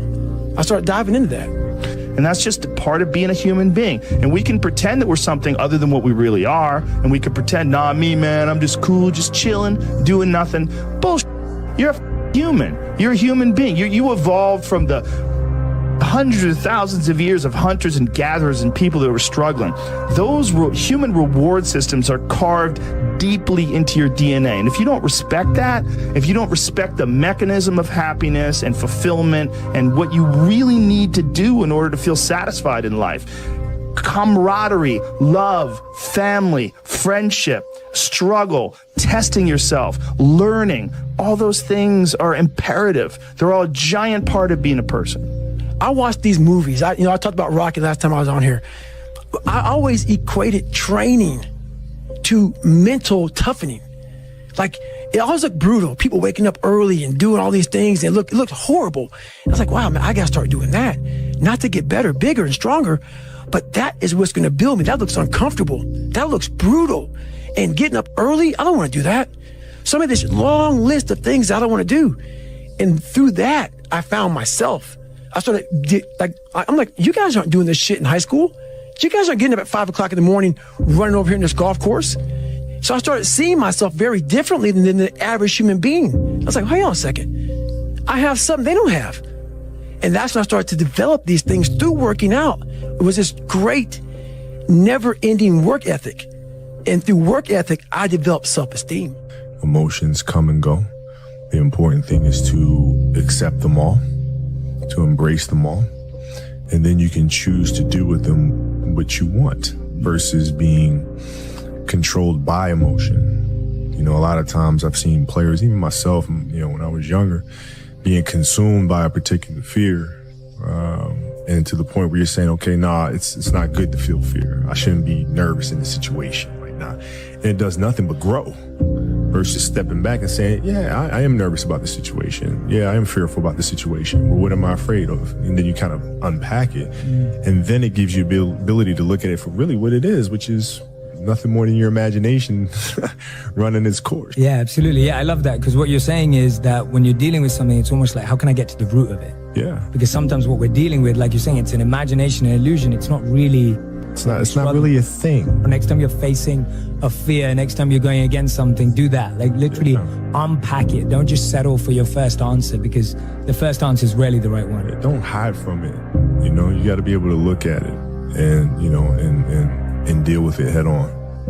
Yeah, I love that, man. If you don't change what you're doing and how you do it, nothing else will change. I don't want to live in a hole anymore. It makes me feel poor. We are poor, but we're happy. Come see, come sa. Anyway, the views are better above ground. Honey, I'm 7 non-Fox years old now. My father died at 7.5. I don't want to live in a hole anymore, and I'm going to do something about it. I'm going to have setbacks, I know. But if I'm feeling bad, that doesn't mean I'm doing bad. That doesn't mean I am bad. That doesn't mean that I can't still take some action. Because, yeah, nothing changes and nothing changes, man. At some point, everything's going to go south on you. Everything's going to go south, and you're going to say, this is it. This is how I end. Now, you can either accept that, or you can get to work. That's all it is. You just begin. There's a quote that I've fallen in love with. The magic you are looking for is in the work you're avoiding. Dude, the magic you are looking for is in the work you're avoiding. Never consider the possibility of failure. Every person here is here because they refused to quit when the going got rough. Your ability to persist in the face of setbacks and disappointments is vital to all great achievement, and it's always a decision that you make. It's not the external environment, it's always the internal environment. Yeah. I don't care how good you are in anything, you don't have discipline, you ain't nobody. Right. You're nothing without discipline, because you give up under the slightest struggle without discipline. 100%. I mean, discipline is doing what you hate to do, but do it like you love it. Most of us, we live in a box, and we don't want to go outside that box at all, ever. Outside that box is all these possibilities of life. What people understand is that they live for themselves, not knowing that you have the power within yourself to change millions of lives by facing life, by facing yourself. I now know that there is no cap on the human mind. There's no cap. We cap it ourselves. And through that, I would die never knowing that I had the power to change millions of lives. There's a great Chinese expression, a great old proverb. The best time to plant a tree is 20 years ago. The second best time is now. So you overcome procrastination with a very, very simple method. It was developed by W. Clement Stone when he was a young man. He built a fortune of $500 million, and this is one of the central principles of his life. It's simply this. Every morning when you get up, say over and over to yourself, do it now, do it now, do it now. I do it now, do it now. Whenever you have this tendency to procrastinate, program your subconscious mind with this automatic conditioned command, do it now, do it now, do it now. The key to overcoming procrastination is to develop a sense of urgency. Be the kind of person who gets things done quickly. Be the kind of person who launches fast on a task. Everybody just wants to be comfortable. Everybody wants to sit on the couch. I don't want to go outside, it's cold. I don't want to do this, it's hot. Like, you've got to do things that you don't want to do because you show your body that your mind is the boss. Your mind is telling your body what to do, and then you have control. Well, life took me somewhere unexpected. I'm unprepared. It's about 6 degrees out here, and I'm underdressed. But guess what? No one gives a f***. You gotta get the in. Sometimes life can really hijack your mind. When that happens to you, you're all up. Your goals, your ambitions, everything is out the window. In life, we all go through different things. Sometimes your girlfriend or boyfriend breaks up with you. Guess what? Get the over it. They no longer want you. Maybe you failed a test in school. You worked your ass off. Guess what? You failed the test. Get over it. Move past it. Learn to not let life hijack your brain. At work, you've been working your ass off for that new promotion. You don't get it. Someone else does. Maybe they kiss better ass than you do. Guess what? Get over it. Life will hijack your mind if you let it. Don't allow all these things to make you a lesser person. You must own your mind. Don't let life own yours. You can't wait for everything to be perfect to start living your life. That's what I've done. My whole life has been like that. Inside of me, it has been, as soon as it's all lined up, I'm going to show you myself. As soon as I've got it all looking the way I want, I'm going to show up for you. This is my life. I said, this is my life. You are exactly who the this is it. And I said, this ain't gonna be it for me. In that restaurant, I quit my job, left my canister in that restaurant, my spray canister, got back in my Ecolab truck, and I went home.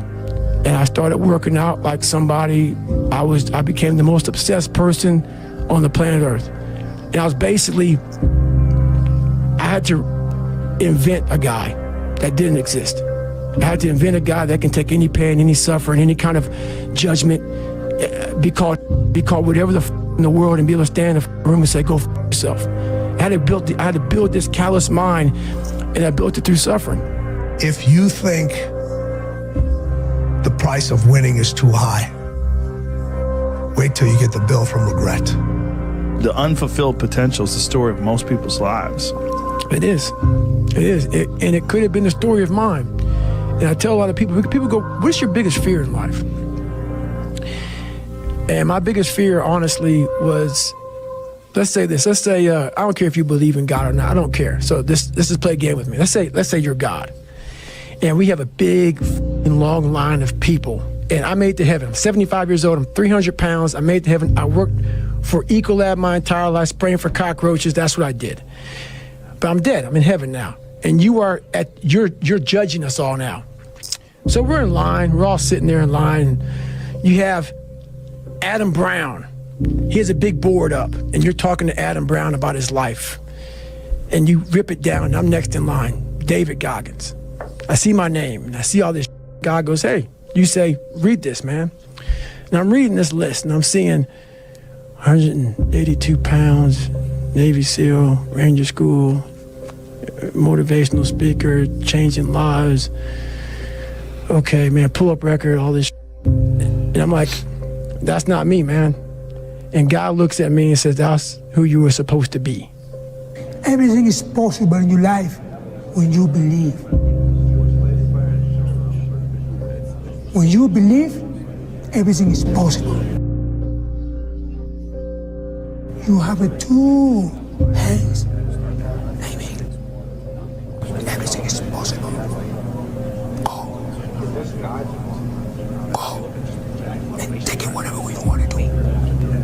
Success usually comes to those who are too busy who be looking for it.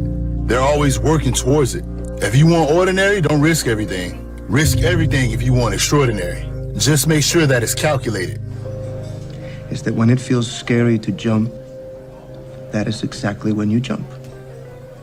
Otherwise, you end up staying in the same place your whole life. And that I can't do. Nothing is permanent. Nothing is permanent. And a lot of times you have to learn to perform without motivation. You have to learn to perform without purpose. You have to learn to perform a lot of different things.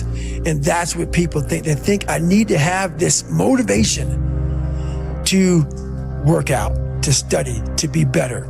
So if they don't have it, they just don't do it. So I was at work the other day, and I just been kind of in this like rut at work. It's not a bad job, but I just really want to get out of it. So I was catching up on some of your podcasts, and you said something that like resonated with me. You know, you said, nothing changes if nothing changes. I thought about it, and I went home and I applied for a job I'm probably not qualified for, but I was like, I'll just take a shot. And the next day I get a call from them. I have the interview, it goes well. She says she's going to set me up with in-person interview. Never even had it. They emailed me a few days later, and I got the job. So now I'm going to be doing a job that I think I will appreciate more and enjoy more, and I'll be making double the money that I'm making now. This society is too weak. And why? Because of all the technology which is available right now, so you don't need to use your body anymore. I always think about in the Stone Ages. Do you think somebody in the Stone Ages had depression? Yeah, or even a more modern variation, the Spartans. Do you think they had depression?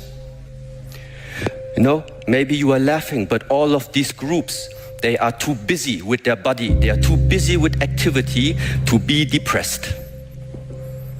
Yeah, but nowadays, how does the time look? You can sit if you want from morning till evening, just in front of the screen, and nothing's gonna happen anymore. What can happen if we decide, I'm going to see what happens when I decide that I am qualified? What happens when I decide for myself that I'm going to do something different? Everything worthwhile is uphill. You see, every dream that you've ever had, it's all uphill. If you have a great relationship with somebody, you had to work on it. It's uphill. If you've built a wonderful business, guess what? It was uphill. If you've made the right decisions, they're not easy, are they? It's uphill. And the only way that you can go uphill is to be intentional. Nobody ever accidentally went uphill. You've never talked to a successful person and said, how did you get to the top of the mountain? And then look at you and say, I have no idea. If they're at the top of the mountain, they know how they got there. Because they had to have effort. It took energy. It took time. Everything worthwhile is uphill. There's no passion. There's no motivation. There's no, oh my God, man. It's every day of your life just doing. No passion. No discipline, no motivation. All these words, I hate that so many people use these words now because it's watered.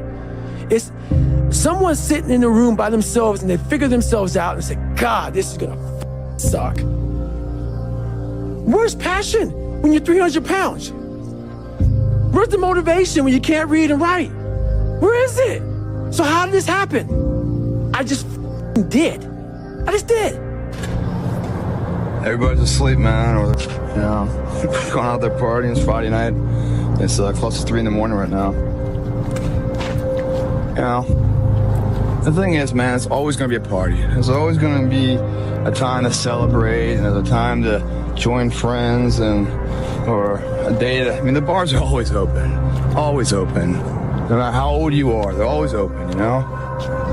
What's not always open is the opportunity to check the box in life, to achieve your dreams. That's not always open, man. You know what a loser is?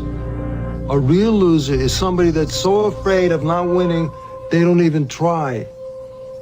I never forget one time I was running by a graveyard when I was just trying to become, I was fat. And I ran by a graveyard and I looked out there and I have all these epiphanies, man. I have all these moments of it's crazy, man, of just thought. Cause I'm always by myself. I'm always in deep thought about how to be better.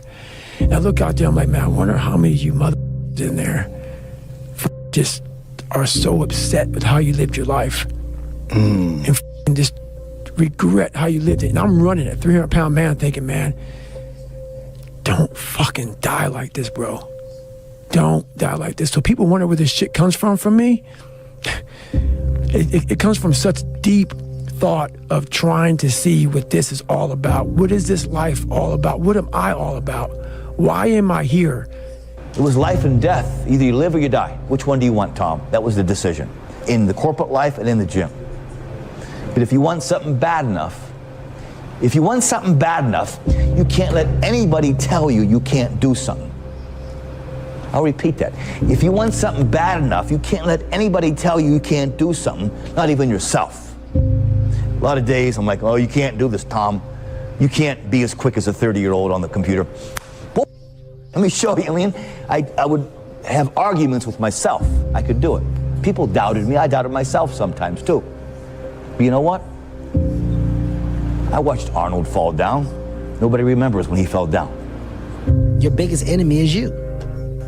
My whole book is about you battling yourself. People don't understand it's you against you. The only person that gets in your way is you. Nobody else. It's you. Oh, there's so many people that have the ability and just refuse to get off that couch. Refuse to study a few more hours. Refuse to go deeper, to go further. And that's where I gain the advantage. It's so easy to be great nowadays, my friend, because most people are weak. So I want to ask you, can you admit something in your life that you don't feel like you deserve or have earned? Can you admit a goal or a dream that you want to chase, but you're feeling like, nah, I can't fly that high. I'm not equipped. I don't really have the ability. I'm not qualified. Can you admit something in your life that guilt is keeping you from getting? Can you admit something that you don't want to start, continue, or finish because you're afraid to?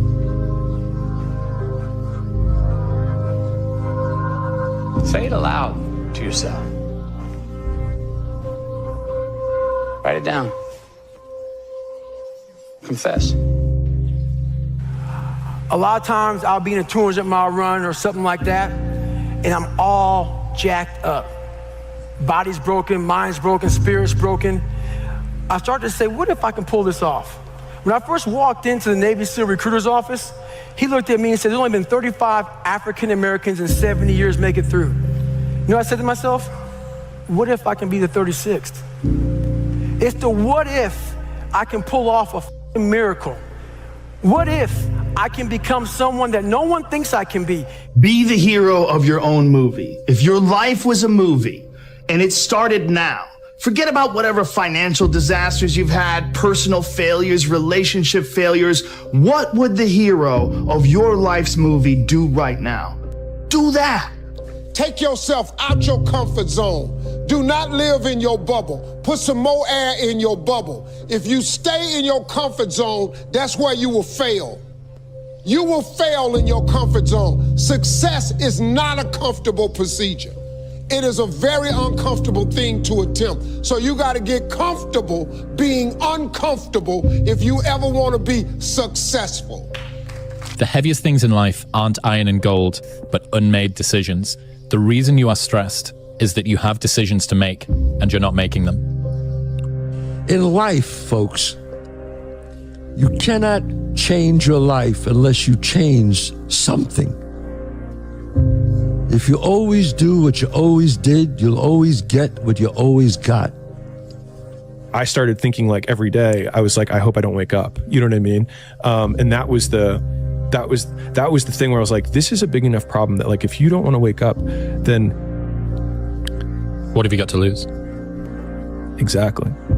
And that was it. And I was like, I have nothing to lose. And that was when I think in the last podcast we talked about this, where it's like, if everybody who's like at the bottom and feels like they have nothing going for them, reframe that as, I have nothing going for me, which also means that I have nothing to lose by taking action, it makes you a much more dangerous person. And I think that was the flip that I've had repeatedly shown to me in my life that allowed me to take the step that I was afraid to take. The fear is never reaching your potential. That's it. That always falling short, always quitting before you're done, always procrastinating, always not doing the right thing. And then one day you're an old man. Yep. And you look back and go, God, I could have been great. Yep. It could have been great. Preparing to do the thing isn't doing the thing. Scheduling time to do the thing isn't doing the thing. Making a to-do list for the thing isn't doing the thing. Telling people you're going to do the thing isn't doing the thing. Messaging friends who may or may not be doing the thing isn't doing the thing. Writing a banger tweet about how you're going to do the thing isn't doing the thing. Hating on yourself for not doing the thing isn't doing the thing. Hating on other people who have done the thing isn't doing the thing. Hating on the obstacles in the way of you doing the thing isn't doing the thing. Fantasizing about all of the adoration you'll receive once you do the thing isn't doing the thing. Reading about how to do the thing isn't doing the thing. Reading about how other people did the thing isn't doing the thing. Reading this essay isn't doing the thing. The only thing that is doing the thing is doing the thing. We define ourselves far too often by our past failures. We look at our past and we say, well, that's me. That's not you. You are this person right now. You're the person who's learned from those failures. And you can choose to be the hero of your own movie right now. Write down your goals. Write down things you want to improve. Write down things you won't tolerate from yourself. Write down things that you've done in the past that you never want to see yourself do again. And go forth from here as the hero of your own movie. Here's the big challenge of life. You can have more than you've got because you can become more than you are. That's the challenge. And of course, the other side of the coin reads, unless you change how you are, you'll always have what you got. Most people don't want it that badly, which is why they always ask the question, man, how did you get to where you are? You know how to do it. You know exactly how to be you or how to be me. You don't want to do it. So I can't make you do it, nor do I have the time or energy to force you into that place that I know you have to be to do it. There's no luck in this game, man. It may be a little bit of luck, but the luck happens after you bust your ass and you put yourself in that lucky situation. Luck doesn't happen. You put yourself in that situation where luck might happen. Would I be able to do it? Would I? You don't know.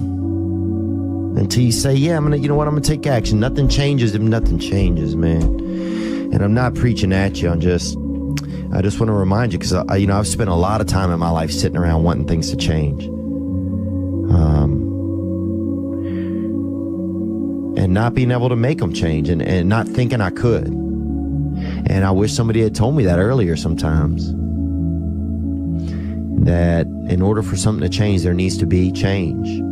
It's you against you. You against you. And if you misunderstand that, you have a real problem. A real problem. I can understand you misunderstand me running down the street, shirt off. This, I can get it. I get it. If you misunderstand what I'm saying right now today, the problem is you. And you don't want to fix it.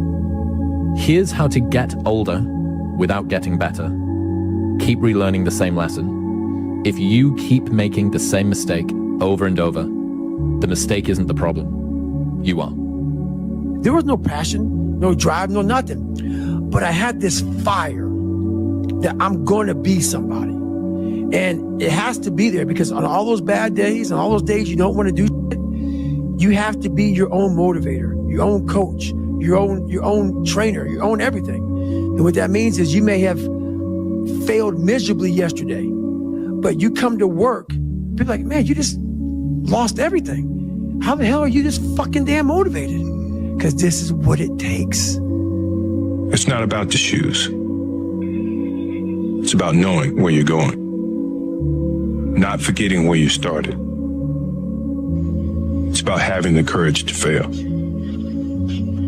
Not breaking when you're broken. Laziness is something that has to do with you. You're not connected to something deep enough. You don't feel the necessity. You don't feel the devil at your heels. You don't feel the fact that you could very well die tomorrow that will impel you to get something done. There's no necessity behind it. And the human animal, the way we were created, is when we feel pressure, we feel the necessity to get things done. We can move mountains. But when that pressure, like almost like a barometric pressure, releases and we don't feel the need to get something done, we can become incredibly lazy because there's no necessity. So you have to create necessity in your life. You have to create the need to get things done. Why do that much? Why go that far? Why try to become everything? That's a good question, why? And you're the only one personally that can answer that question for yourself. One of the big thrusts for success is to come up with a strong enough why. And if the why is powerful, the how is easy. If the vision isn't clear, the old prophet said, without a vision we die, without a vision we perish, without a dream we're nothing. Most people, the bottom 80%, are lazy. They're looking for an easy way. They're looking for a shortcut to be successful. And there aren't any. But if you do something repeatedly, over and over, you develop a habit. So most people are in the habit of looking for easy ways to get the things they want. It's almost like you have to have the ability to go to the deep end no matter whether or not you'll ever go there. Right. Yes. And some people are like, well, I'm never going to go to the deep end. Mm-hmm. But you should be able to. Yes. What are you willing to give up? What are you willing to sacrifice? What are you willing to forgo? If you're struggling, if you're frustrated with yourself, if you're at that point where you're so sick of yourself and your excuses, I've been there, Stephen's been there. This is a normal part of the human experience. And at some point, either the pain is going to get big enough, or you're going to bump into somebody's story somewhere on this planet who has been in the position that you're in right now, facing the stuff that you're facing right now. And there is something about their story at this exact moment in time that will ignite something in you that is missing. And what is missing in you right now is hope. Here's to the crazy ones, the misfits, the rebels, the troublemakers, the round pegs in the square holes, the ones who see things differently. They're not fond of rules, and they have no respect for the status quo. You can quote them, disagree with them, glorify or vilify them. About the only thing you can't do is ignore them, because they change things. They push the human race forward. While some may see them as the crazy ones, we see genius. Because the people who are crazy enough to think they can change the world are the ones who do. Playing out the fear, Layla says this, and I love it, but that fear is a mile wide and an inch deep. And so it looks like this ocean that you're going to step into and drown. But as soon as you step into it, you realize it was not that deep at all, and you can keep walking through it. And I just love that visual, because a lot of times when it's like we have this anxiety around this big decision we have to make, if you actually take the step and realize that it's not death, you're not going to drown immediately. There's plenty of other steps you can take from there, even if you get a little wet. You have to be open-minded to the possibilities that I can do this. Once you shut your mind down to the possibility that it can be achieved, there's no way it can happen. Is there advice you can give to young kids that are living through a situation of any sort, a tough life? Try to find a thing that you really enjoy. Try to find a thing that you're passionate about. Everybody thinks they're a loser. Every young person thinks they're a loser. At least a young person in the situation I was at. Like, I didn't know I wasn't a loser until I started winning, until I started doing martial arts. Martial arts taught me that, like, I could get better at stuff, that I wasn't really a loser. I want to maximize what I can. I want to be the best that I can be. I want to do things well, and I don't want to leave stuff on the table, but I don't want to be chasing the end goal so much that I never actually enjoyed the process of getting there, because ultimately that's really all that matters. But you're going to look back at any destination and realize that it was 99.9% journey and only, one day of celebrating achieving the thing. You're lazy, you know exactly what to do. Exactly what to do. Because even me, in my state of, I can't read and write, I knew exactly what to do. It just sucks doing it. Hey, Theo, this is Greg from Indiana. I actually just wanted to call and tell you, so I was at work the other day, and I've just been kind of in this rut at work. It's not a bad job, but I just really want to get out of it. So I was catching up on some of your podcasts, and you said something that resonated with me. You said, nothing changes if nothing changes. I thought about it, and I went home and I applied for a job I'm probably not qualified for, but I was like, I'll take a shot. And the next day I get a call from them, have the interview, it goes well. She says she's going to set me up with in-person interview. Never even had it. They emailed me a few days later, and I got the job. So now I'm going to be doing a job that I think I will appreciate more and enjoy more, and I'll be making double the money that I'm making now. Bro, that's awesome, man. That's really great. Congratulations for trying something new. Yeah, it's crazy to sometimes think what can happen if we decide, I'm going to see what happens when I decide that I am qualified. What happens when I decide for myself that I'm going to do something different?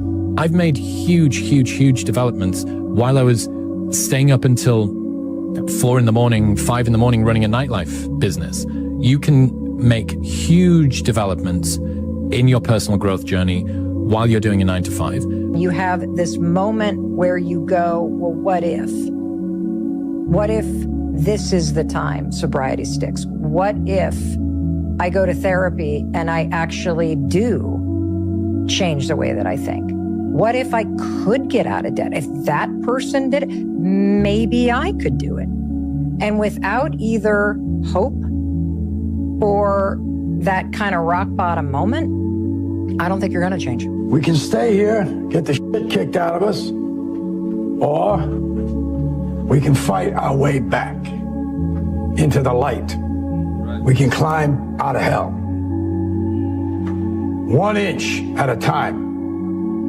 You are responsible for your life. And if you're sitting around waiting on somebody to save you, to fix you, to even help you, you are wasting your time, because only you have the power to take responsibility to move your life forward. What matters is now, this moment, and your willingness to see this moment for what it is, accept it, forgive the past, take responsibility, and move forward. I came to realize that all the time I was praying to God, asking for God to do something, God was waiting on me.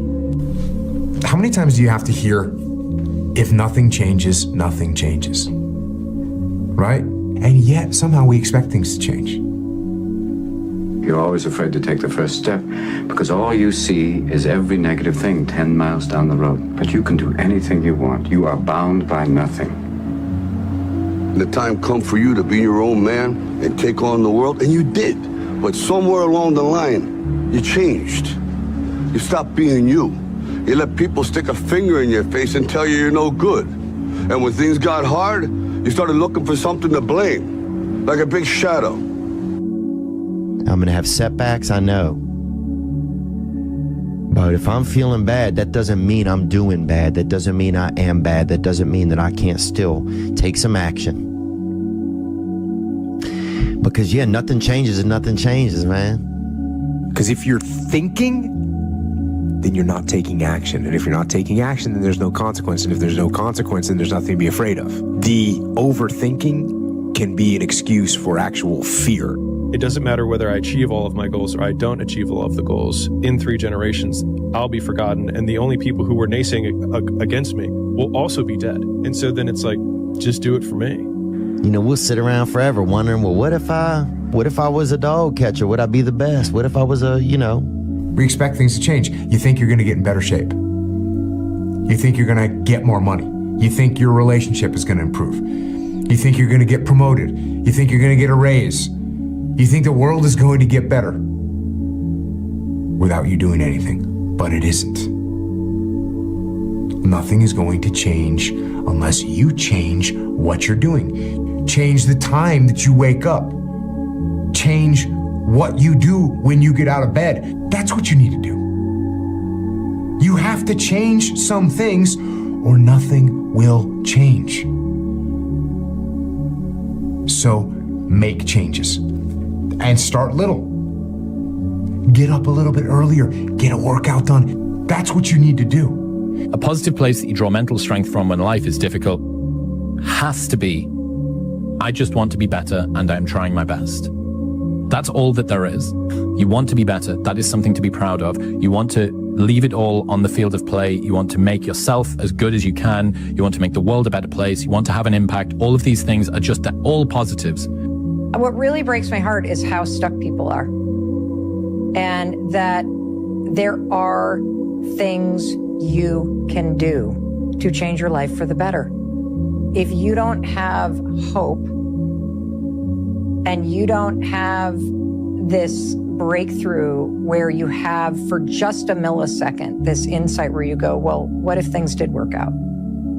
If you don't have that moment, most people stay so stuck in resignation. If you are trying to battle the same boss over and over again, and you don't change what you're doing, and the boss keeps beating you, then it's not the game's problem. It's your problem. You are the problem. I was not always this strong guy you see. I went through a lot of hard times in my life to get here today. And a story I'll tell you with real quick. I tried once to get in the Air Force to be an Air Force pararescueman. And I quit for fear of the water. I was 175 pounds. I left the Air Force 4 years later at 300 pounds. I went from 175 to 300 pounds. There's a long story in there on how that came to be. You're going to lose sleep. You'll doubt whether it'll work. You'll stress to make ends meet. You won't finish your to-do list. You'll wonder whether you made the right call and have no way to know for years. This is what hard feels like, and that's okay. Everything worth doing is hard, and the more worth doing it is, the harder it is. The greater the payoff, the greater the hardship. If it's hard, good. It means no one else will do it. More for you. Why pay the price? Why work this hard? Why go this far? Why try to learn this much? Why try to do it all? Why try to see it all? Why try to have it all? Why do it? Why learn it? Why study? Why put yourself out? Why try to take on this much responsibility? Why develop yourself to the full? Why try to become all that you can possibly become? So I define learning by same condition, new behavior. And so when you go to a video game and you battle through the level and you battle the boss, if you keep doing the same thing to the boss and you keep losing, then you have not learned because you have the same condition and the same behavior. And so I often say that, like, for anyone who's listening to this podcast, if the goal is to get better and you're like, man, I really want to learn something from this podcast. If you listen to this podcast and then you're in the same exact conditions as you were before, and then you do not change your behavior, you learned nothing. And so using that definition has at least allowed me to change my behavior faster, which then goes into rate of learning, which I define as intelligence. And so a lot of people are like, man, he's so smart, but he just doesn't. It's like, well, then if he doesn't change his behavior and he's in the same conditions, he's not that smart. The more that you're able to let go and not fear about stuff, the more enjoyable you'll find it. So the thing that is making you better is the thing which is making you feel pain. And this is a perennial balance. What would have had to have happened in a week for you to look back on that week with pride? Maybe stop breaking promises to yourself. When you say, I'm going to wake up tomorrow at 7 a.m., and when the option comes to hit the snooze button, don't do it. There's one win that you've got for the day. That's action. The path of the exceptional person is one of an exception, which means that you are not with other people. And rather than fighting that or bemoaning it, see it as an indicator that you're on the right path. Because if everyone else were cheering you on, then it means you're not in the right place, because it means you're just like everyone else, and that's not where you want to be. When you were born, you are a phenomenon. You are unique. Your DNA has never occurred in the history of the universe, going back billions of years. It will never occur in the future. Your life experiences with your parents and everything that you experience in your early years going on up is unique. It's yours. You're one of a kind, right? So that is your source of power. To waste that is just the worst thing you can do in your life. And what the power is finding that uniqueness. What makes you you, and how you can mine that, and how you can go deep into it and use that to create a career path. It's supposed to be hard. If it wasn't hard, everyone would do it. The hard is what makes it great. You need to just keep living. Listen to the pain. It's both history teacher and fortune teller. Pain teaches us who we are, Wade. Sometimes it's so bad, we feel like we're dying. But we can't really live till we died a little, can we? People don't get it. There's great joy in the grind. Great joy in the suffer. It totally cleanses your body out, man, of any kind of hate. Makes you grow up. What I want to invite you to do, what I want you to consider, is that every single time you go and do something hard, that's the story you've told yourself, that it's easier said than done. You know, it's kind of hard to do that. Well, it's supposed to be fucking hard. Look, if growing stronger and building muscle were fucking easy, you'd have no reason to go to the gym. There would be no growth if there was no challenge. And I'm answering your questions. Every question I'm answering it. I'm with you.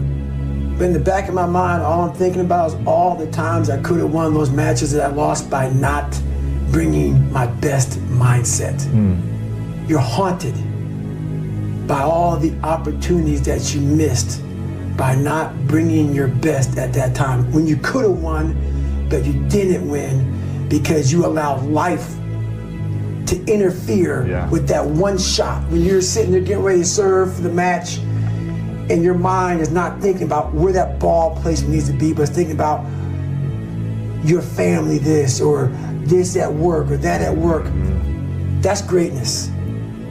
Greatness is your recall on every single shot that you missed throughout a 20-some year career. Every shot, you can go back and say, I was here.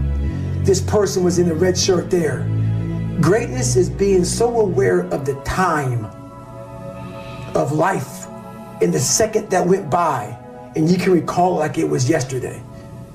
Greatness is being able to go back there, not making that same mistake again, and being haunted by it. There really are only two macro level motivators that we have in life, and that's pleasure and pain. I want people to understand is, okay, so if nature only gave you two things to motivate you, pleasure and pain, why would you eliminate half of them? And so most people think that life is about avoiding the pain. I'm here to tell you right now, in a very controlled fashion, it is about really experiencing the pain, learning from it. Pain plus reflection equals progress. Failure has been achieved, thank God. Now, the only place to go from failure is to win. You have to achieve failure. You have to take it that far. Nobody wants to go that far. It's too scary. But you know something? I got news for you. That's where winning is. It always has been. The one thing I would tell them is, and I would tell them to get it tattooed on your arm, and it would say, it's supposed to be fucking hard. If you can see it here, and you have the courage enough to speak it, it will happen.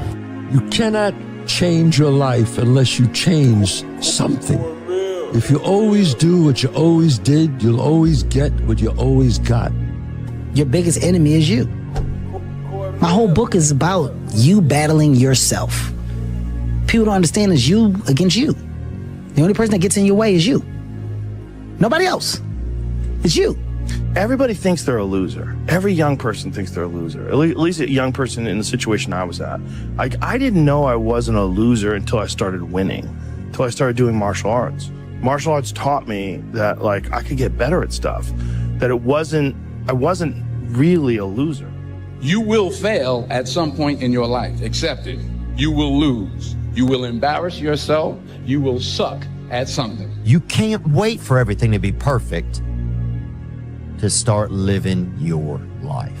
Because I've been, that's what I've done. My whole life has been like that. Inside of me, it has been, as soon as it's all lined up, I'm going to show you myself.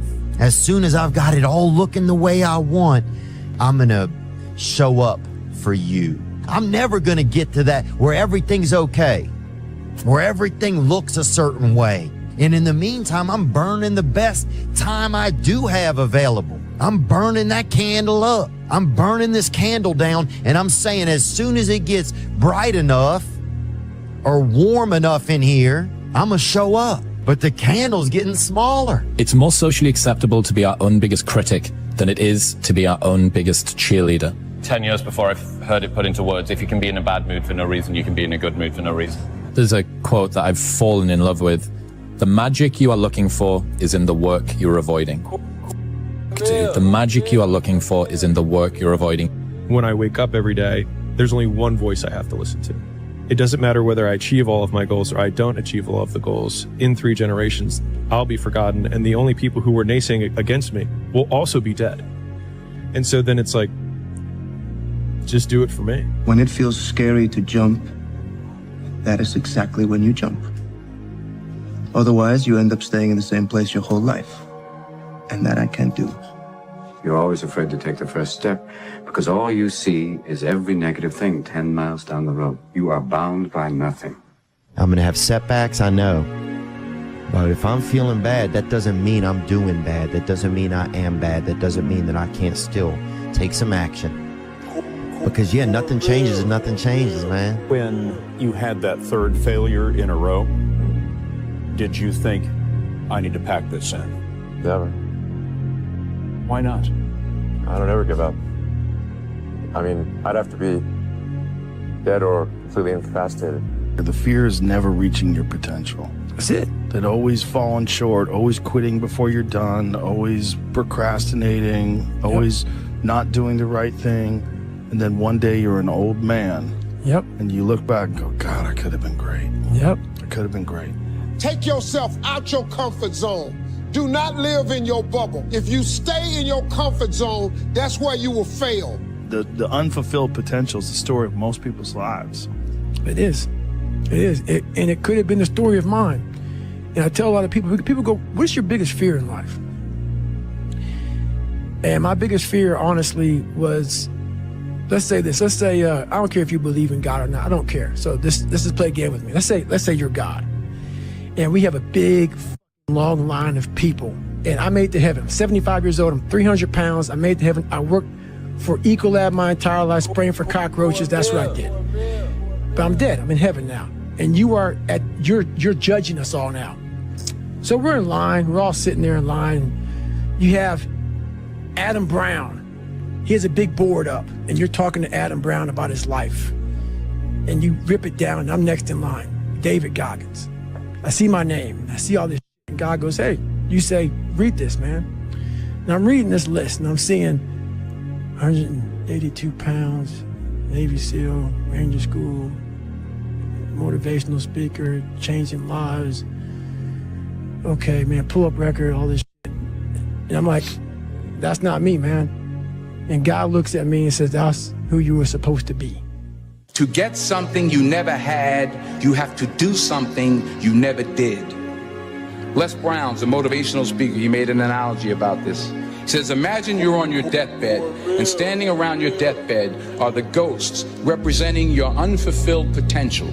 The ghost of the ideas you never acted on. The ghost of the talents you didn't use. And they're standing around your bed, angry, disappointed, and upset. They say, we came to you because you could have brought us to life, they say. And now we have to go to the grave together. So I ask you today, how many ghosts are going to be around your bed when your time comes? You see that look right there?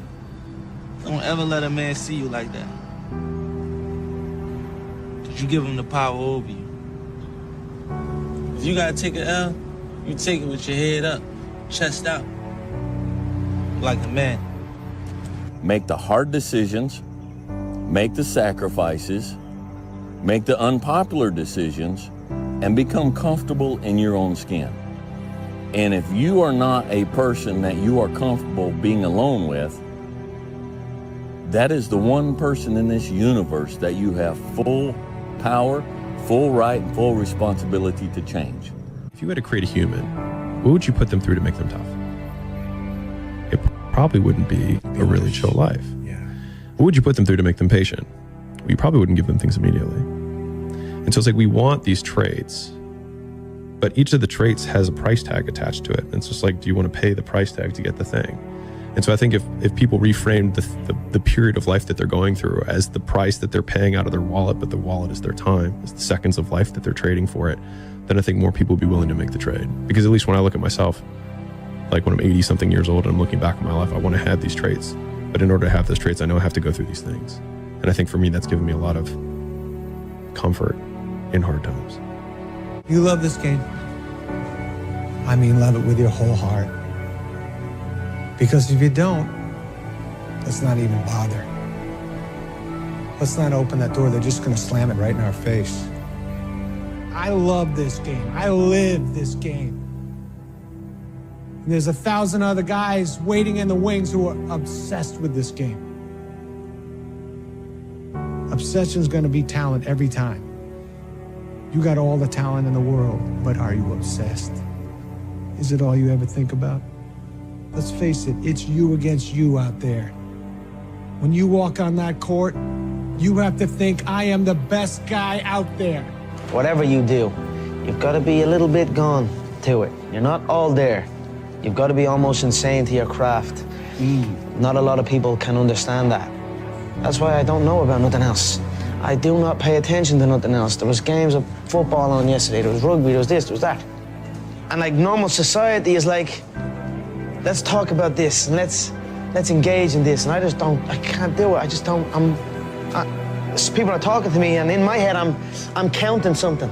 I'm counting up a number or I'm knee deep in a sequence on the mat or on the feet. That's my life, sequences and numbers, nothing else. I cannot pay attention to nothing else. The fear is never reaching your potential. That's it. That always falling short, always quitting before you're done, always procrastinating, always not doing the right thing. And then one day you're an old man.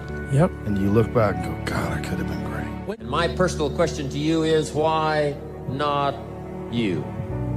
You've got the brains, you can make decisions, you can study the plan, you can change your life, you can grow immensely in the next few years, you can make your dreams come true, you can build a financial wall around your family nothing can get through, you can become healthy, you can become powerful. Why not you? People don't see that. People will never understand that. To be success, all they think about, well, he batted 202, and he struck out a certain number of times. Yeah, okay. But the effort was there, and the learning curve and the passion was there that has transcended not just to me, but to other people who are afraid to do things because they're worried about the perception that may come from other places. To me, that's more gratifying than anything, So that's the things that my father and my mother instilled in me. Take a negative and turn it into a positive. Don't be afraid to fail.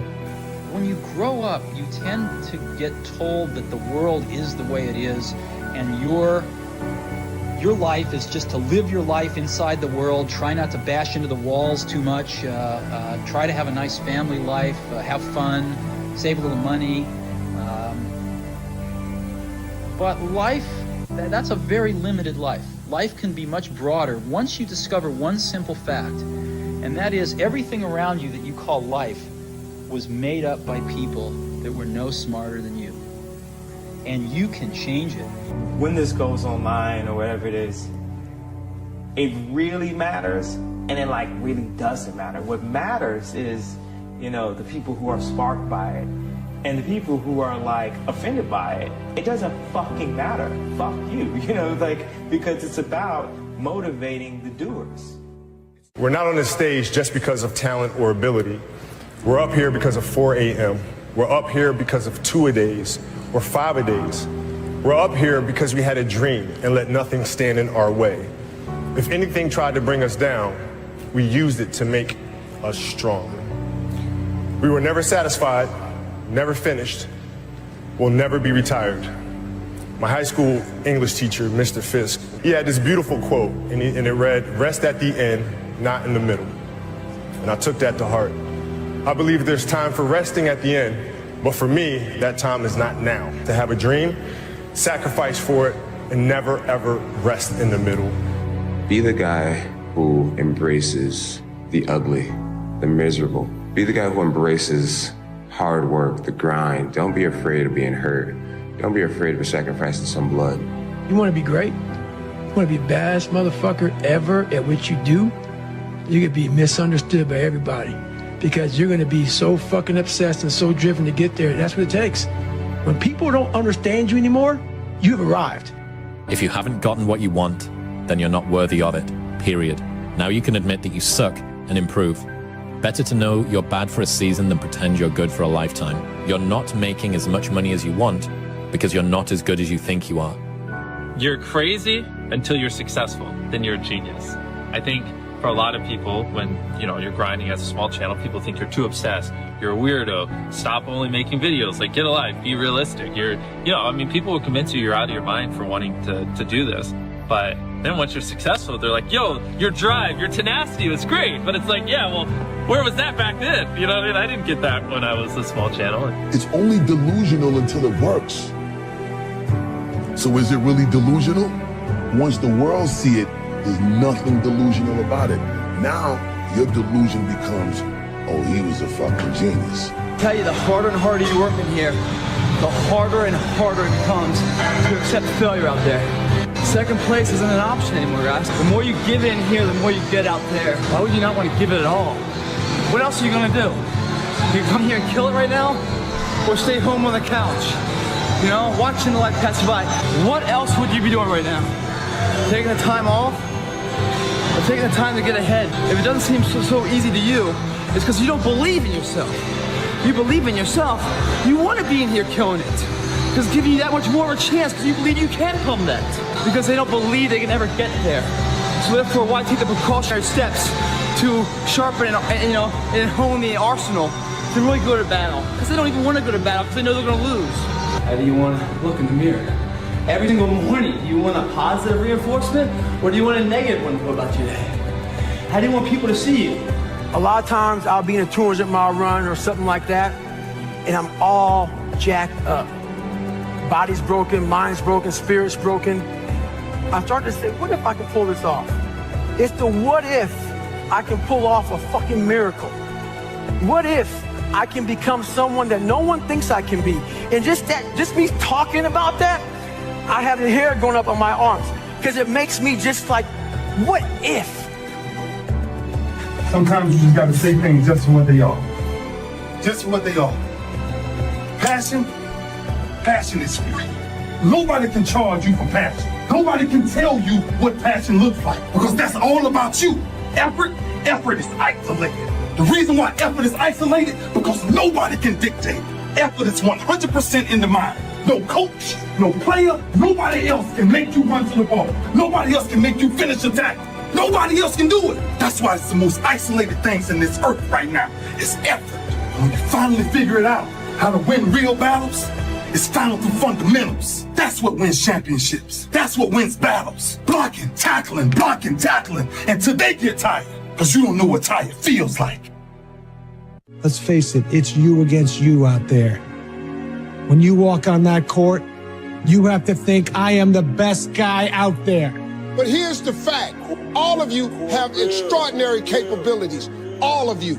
You have to decide if you are willing to do the things to put you in that category. Don't put on the show. Freaking win the game. Don't put on the show. You win the game. Don't put on the show. You win the game. Don't put on the show. You freaking win the game. You don't put on the show. You win. Don't let it get into your head. Don't let him take this on you. You go in there and you kick his ass, you hear me? You stop being you. You let people stick a finger in your face and tell you you're no good. And when things got hard, you started looking for something to blame, like a big shadow. Damn, Ron, come on! What's the matter with you? There is no tomorrow. There is no tomorrow. There is no tomorrow. This ain't blackjack, Vinny. This is it. This is it. You see this guy here staring back at you? Yeah? That's your toughest opponent. Every time you get into the ring, that's who you're going against. I believe that in boxing, and I do believe that in life. Let me tell you something you already know. You, me, or nobody is gonna hit as hard as life. But it ain't about how hard you hit. It's about how hard you can get hit and keep moving forward. How much you can take and keep moving forward. That's how winning is done. Anger is your biggest tool. Fighting angry, that drains you twice as fast.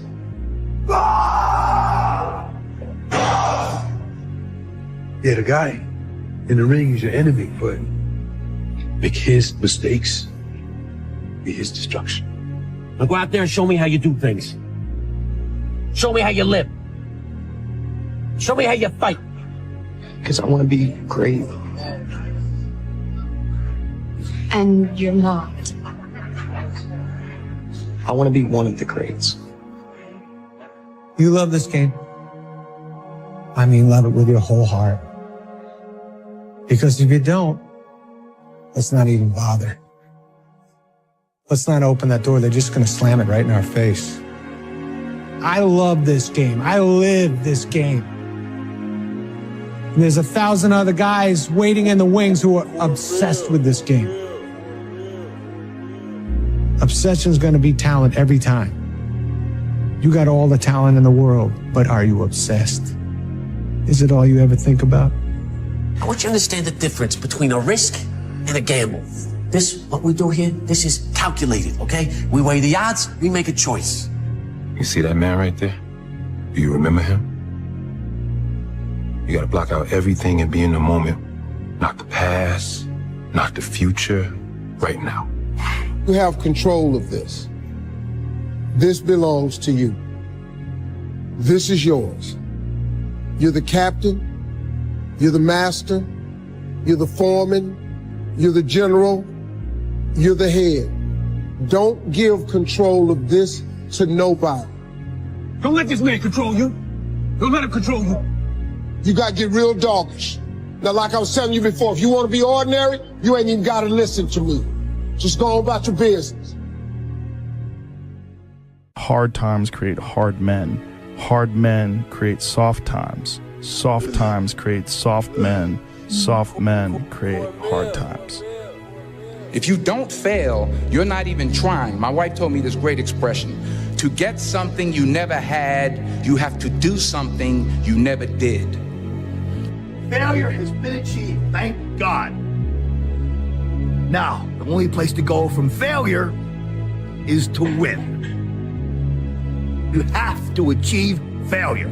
You have to take it that far. Nobody wants to go that far. It's too scary. But you know something? I got news for you. That's where winning is. It always has been. Nothing's changed. Damn, Ron, come on! What's the matter with you? Tomorrow. Do it tomorrow. There is no tomorrow. There is no tomorrow. Les Brown's a motivational speaker. He made an analogy about this. He says, imagine you're on your deathbed, and standing around your deathbed are the ghosts representing your unfulfilled potential. The ghost of the ideas you never acted on. The ghost of the talents you didn't use. And they're standing around your bed, angry, disappointed, and upset. They say, we came to you because you could have brought us to life, they say. And now we have to go to the grave together. So I ask you today, how many ghosts are going to be around your bed when your time comes?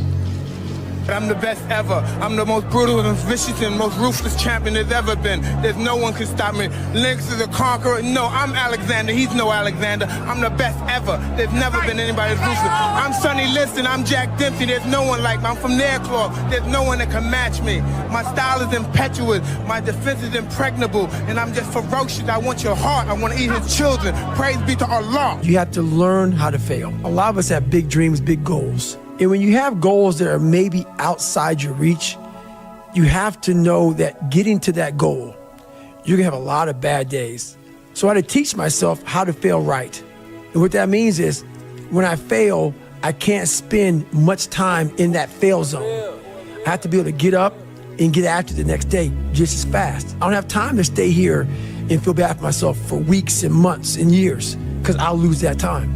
The mud consumed each man till there was nothing visible but our heads. The instructors told us we could leave the mud if only 5 men would quit. Only 5 men, just 5 men, and we could get out of the oppressive cold. Looking around the mud flat, it was apparent that some students were about to give up. It was still over 8 hours till the sun came up. 8 more hours of bone-chilling cold. The chattering teeth and the shivering moans of the trainees were so loud, it was hard to hear anything. And then one voice began to echo through the night. One voice raised in song. One voice became 2, and 2 became 3, and before long, everyone in the class was singing. The instructors threatened us with more time in the mud if we kept up the singing, but the singing persisted. And somehow the mud seemed a little warmer, and the wind a little tamer, and the dawn not so far away. If I have learned anything in my time traveling the world, it is the power of hope, the power of one person. Work, work, work, work, work. No results, but I'm a little bit better. Work, work, work, work, work. Work, work, work, work. No results, but I'm a little bit better. Work, work, work, work, work. No results, I'm a little bit better. Work. Boom. Just got paid. I just got paid. And it looks like overnight success. Yeah. It's like, oh, shit. It happened in a year. No, bro. It doesn't. The truth in front of you is it sucks. It's painful. It's fucking mind-numbing. Because this is what it takes, creating another voice and sometimes going at it alone. All the time going at it alone, because no one's gonna believe in you. And that's that. I love this game. I live this game. And there's 1,000 other guys waiting in the wings who are obsessed with this game. Obsession's gonna be talent every time.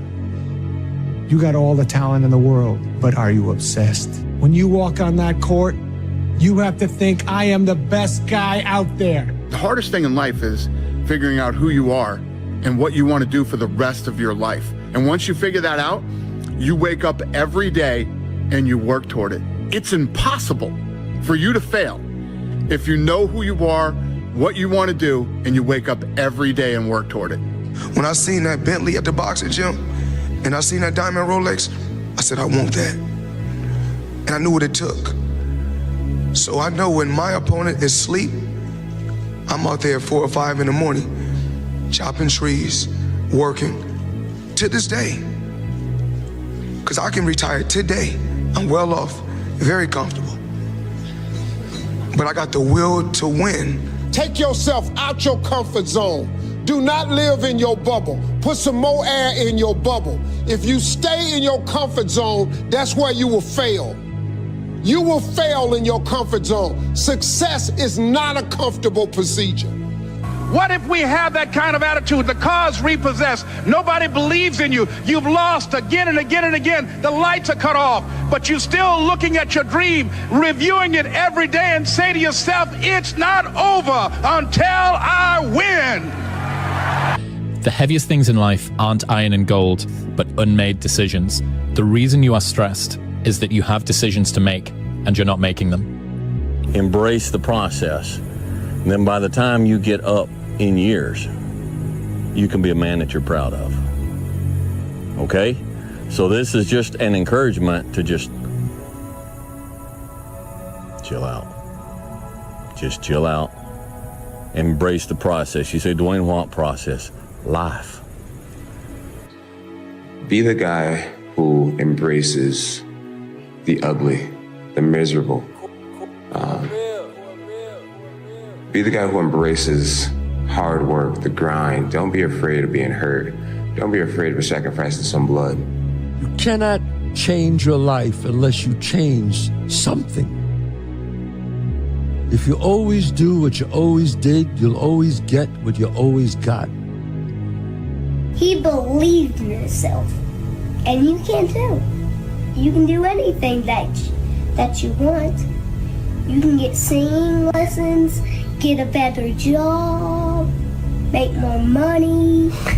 You could be even like rich. You could live in the White House someday. You could be president. Do what you want to do. It's not up to other people. It's up to you. You're always afraid to take the first step because all you see is every negative thing 10 miles down the road. But you can do anything you want. You are bound by nothing.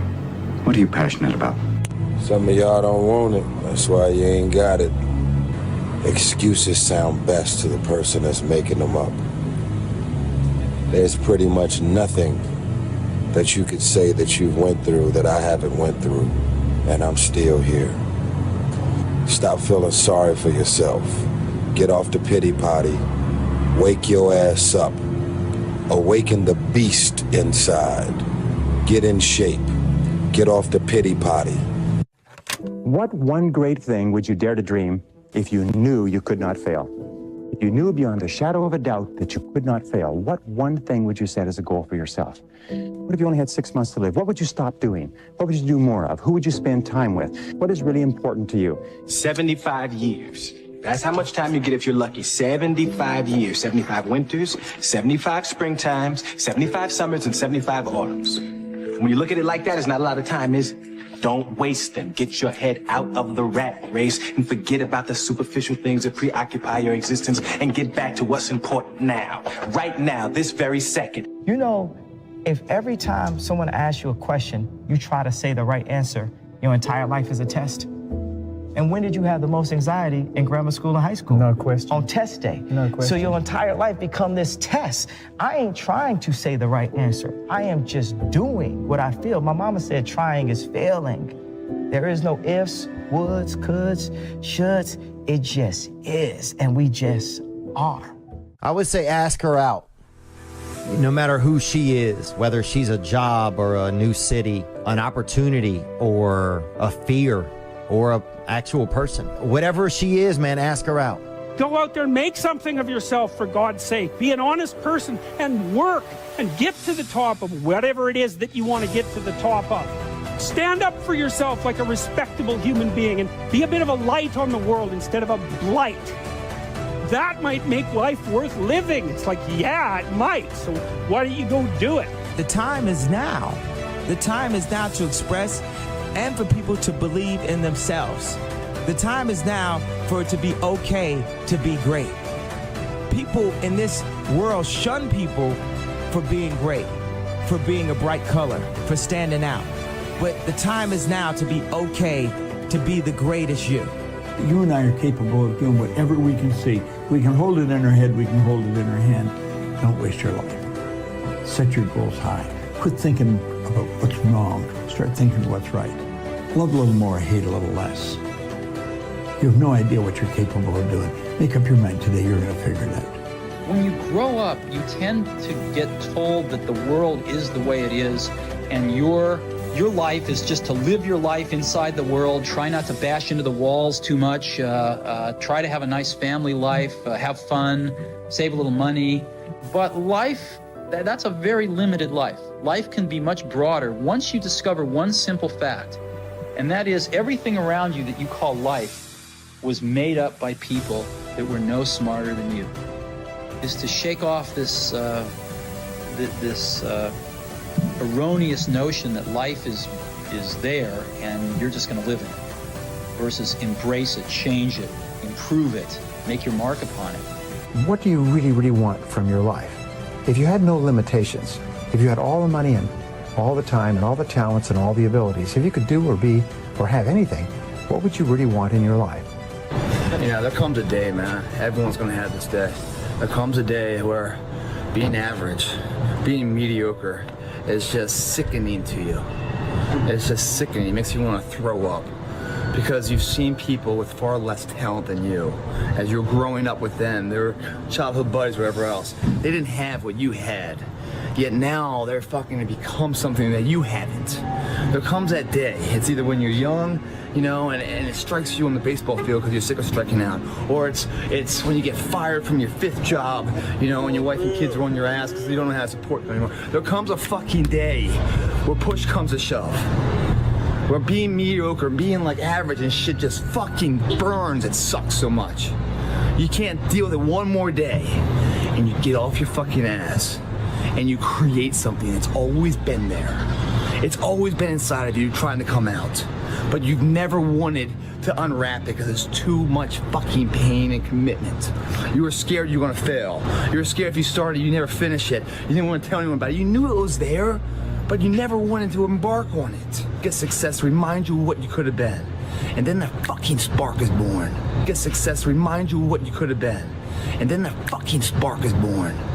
And no matter what happens, I'm never gonna be in this boat again.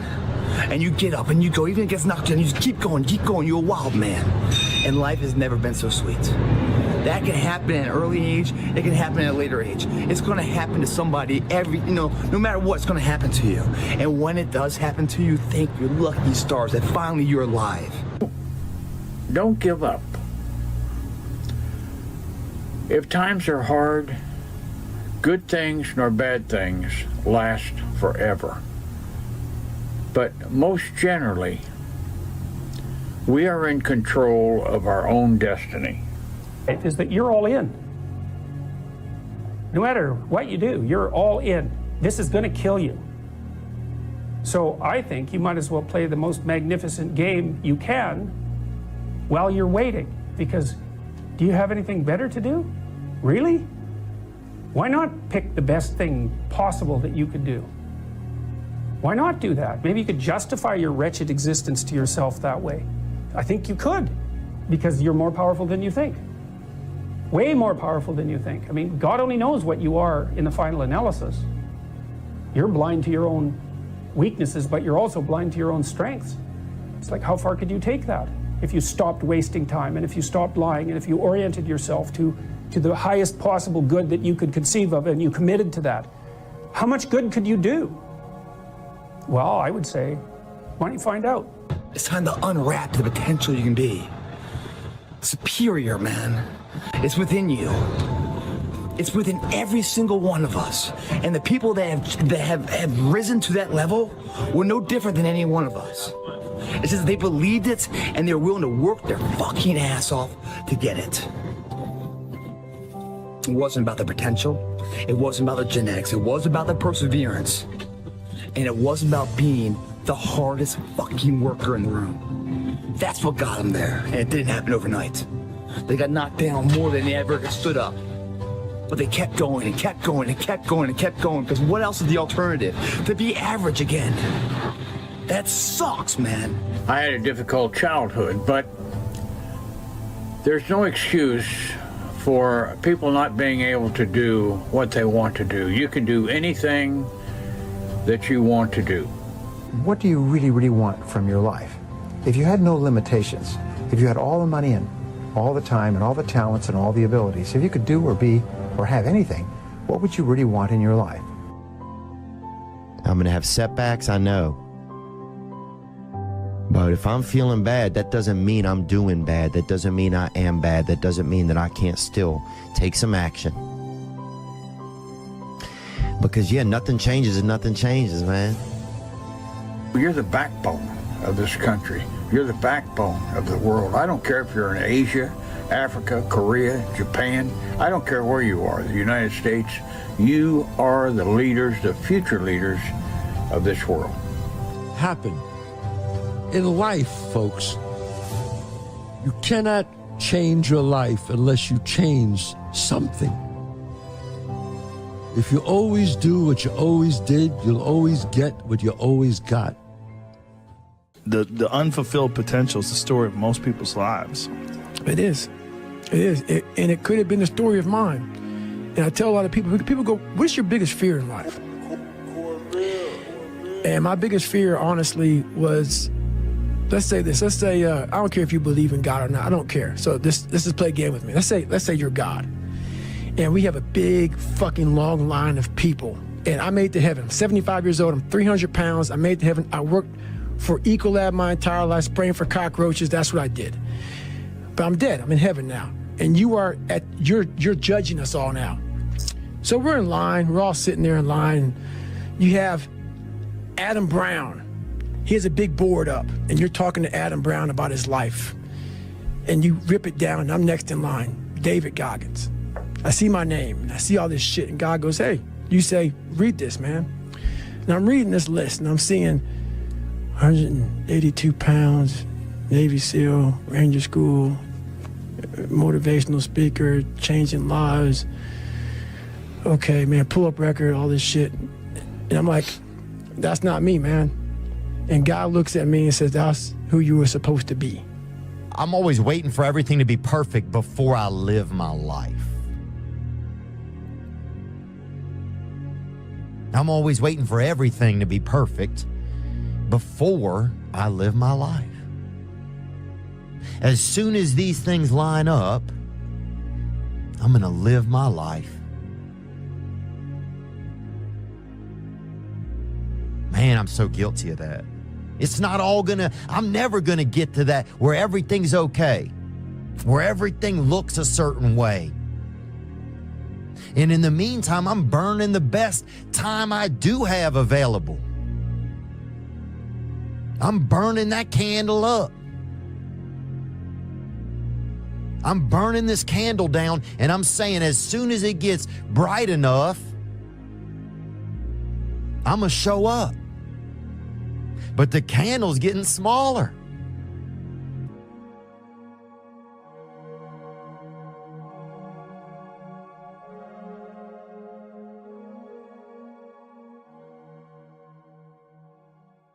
"10 years from now, you will surely become someone. The big question is, who?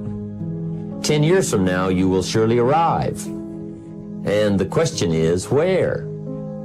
So to answer the question of where you want to arrive and the kind of person you want to be, you've got to get serious." You think when you're young that you have all this time. You have no time. There's no time. I mean, one of the quotes on the wall in the gym in there is no tomorrow from Rocky 3. You know, there is no tomorrow. Fuck that shit. Let's get all this shit done today. Well, someday ain't a day of the week. You know, there's Monday, Tuesday, Wednesday, Thursday, Friday, Saturday, Sunday. Look on your calendar. Some days not on there. So you got to say, okay, I'm going to take this small step by here, this small step by there, this small step by there. And then pretty soon, you know, we don't leap tall buildings in a single bound. We take it a floor at a time. Everybody's in their bed, sleep, dreading that it's a Monday, hate it's a Monday. And I'm loving it. I'm loving that. Where everybody's getting weaker, I'm getting stronger. It's not about the running, the swimming, the push-ups, the sit-ups. It's about what those things do for your mentality. You don't get better on the daggone couch. You get better by coming out here and getting the fuck after it every daggone day. Greatness is not meant for a few chosen people. It's meant for those who persistently pursue their dreams every day and make that choice when they wake up. So just a mentality, really. Aspirations come from people that do amazing things, but they're really ordinary people just waking up every day doing the little things that other people aren't doing. So Every morning when you get up, say over and over to yourself, do it now, do it now, do it now, I do it now, do it now. Whenever you have this tendency to procrastinate, program your subconscious mind with this automatic conditioned command, do it now, do it now, do it now. The best way to fight the demons that chase you in the night is to stop and turn around. Turn around, face them. Man up. For you to look back on that week with pride. Okay, maybe stop breaking promises to yourself. When you say, I'm going to wake up tomorrow at 7 a.m., and when the option comes to hit the snooze button, don't do it. There's one win that you've got for the day. That's action. The path of the exceptional person is one of an exception, which means that you are not with other people. And rather than fighting that or bemoaning it, see it as an indicator that you're on the right path. Because if everyone else were cheering you on, then it means you're not in the right place, because it means you're just like everyone else, and that's not where you want to be. When you were born, you are a phenomenon. You are unique. Your DNA has never occurred in the history of the universe, going back billions of years. It will never occur in the future. Your life experiences with your parents and everything that you experience in your early years going on up is unique. It's yours. You're one of a kind, right? So that is your source of power. To waste that is just the worst thing you can do in your life. And what the power is finding that uniqueness, what makes you you, and how you can mine that, and how you can go deep into it and use that to create a career path. So just go and do it, try, learn from it. You'll fail at some things. That's a learning experience that you need so that you can take that on to the next experience. And don't let people who you may respect and who you believe know what they're talking about, don't let them tell you it can't be done. Because often they will tell you it can't be done, and it's just because they don't have the courage to try it. What if I told you this was the last Monday morning of your life? What if I told you die this week? Would you complain about your crap job or that test you don't want to take? I doubt it. You would go much higher level thinking. If you're not pumped right now, if you're begrudging what you're about to do, if you're not looking forward to it, look, we're living in a world where there's so much more opportunity. Please take a step back and think about how awesome it actually is. Recognize that you can attack the world in a totally different way because you were lucky enough to be born during this era. I'm going to have setbacks, I know. But if I'm feeling bad, that doesn't mean I'm doing bad. That doesn't mean I am bad. That doesn't mean that I can't still take some action. Because, yeah, nothing changes and nothing changes, man. There'll be times where you succeed and there are times that you fail. So wasting your time doubting whether you're going to be successful or not is pointless. It is. I mean, you just put one foot in front of the other. You control what you can't control. And then you see what the outcome is. Right? If you win, great. You're going to have to wake up the next day and do the journey over again. If you lose, it sucks, but you're going to have to wake up the next day and do the journey all over again anyway. Right? So it's really pointless to sit here and debate or have doubt or this, that, and the other. You train as hard as you can, and you step out there and you let it flow.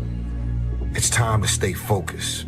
It's time to decide, fuck clubs, fuck partying, fuck trying to fit in and socialize. Rub elbows with everybody so people can stop calling you weird. Why are you so antisocial? Because I'm trying to get it. Why are you staying on the basketball court so much? Because I'm trying to get it. Why are you out there practicing in the hot sun when ain't nobody else out there? Because I'm trying to get it. Why are you not clubbing like every time I text you and invite you to go do something fun and cool, you always studying? Because I'm trying to get it. Let me tell you something, homie. These women ain't going nowhere. These clubs, these parties, all this shit ain't going nowhere. The more weird you are is a reflection of how committed you are to focusing on your shit, molding and shaping and developing your ideas and your craft so that when it's time for you to make your rounds, you gonna fly. Stop running around here trying to live up to the hype, homie. Right now, you guys are sitting there. And to make that first step towards greatness is the hardest step. But there is one thing harder than that, my friends. It's later in life. As you look back on your life, the windows of opportunity has closed. Your ability is no longer present. And you think back and you could have been great. Right now, you had the ability to never have that debate inside your head. That's the debate you can never win. I don't know what dream you have, but I can guarantee you that there's somebody in the hospital right now praying, begging God to have the opportunity that you have right now. Don't blow it. It is time to go from mediocre to meteoric. It is time to go from being counted out to being counted on. An hour lost today is an hour lost forever. In life, there's no timeout. You can't raise your hand and stop the clock. It doesn't happen. So instead, I recommend you learn how to flip that switch when you face something that is overwhelming or challenging. You flip that switch that says, go time.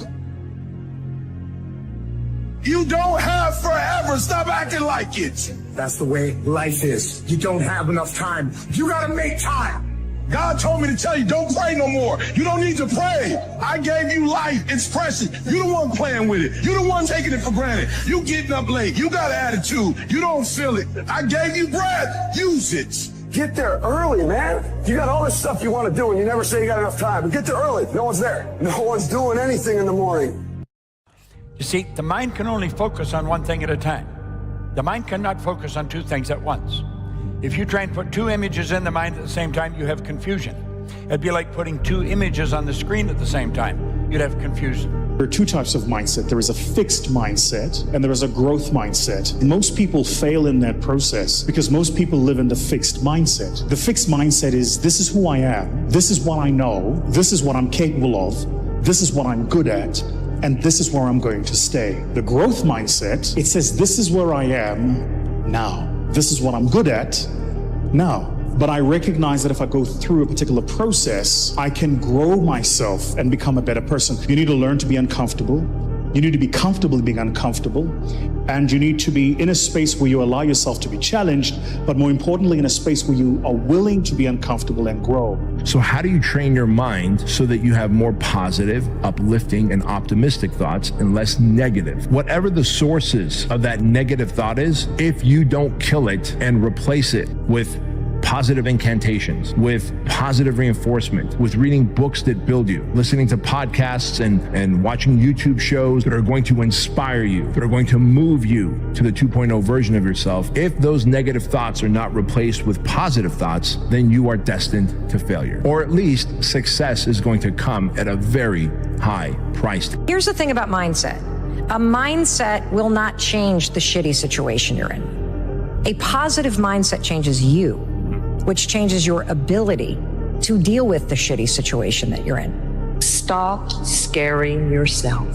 How often do you terrorize yourself with your own thoughts?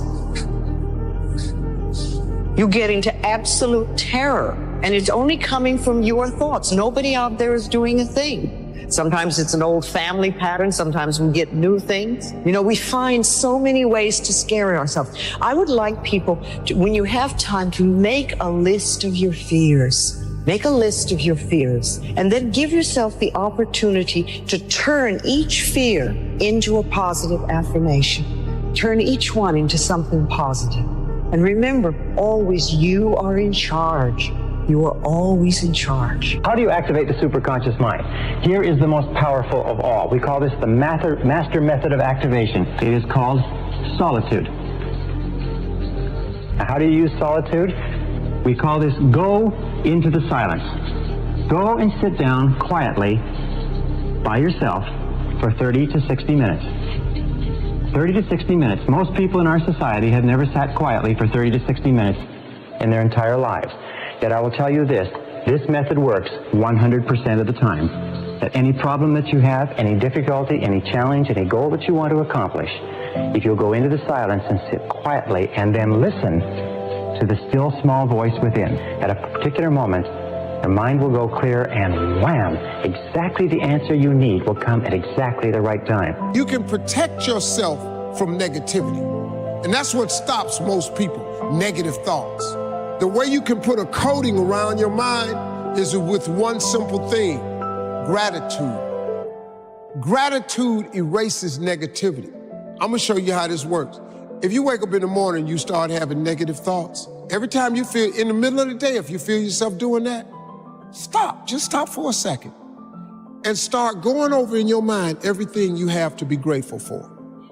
Not everything you want, everything you already have. Because what you have is substantial. But the fact that you can walk, that's a blessing.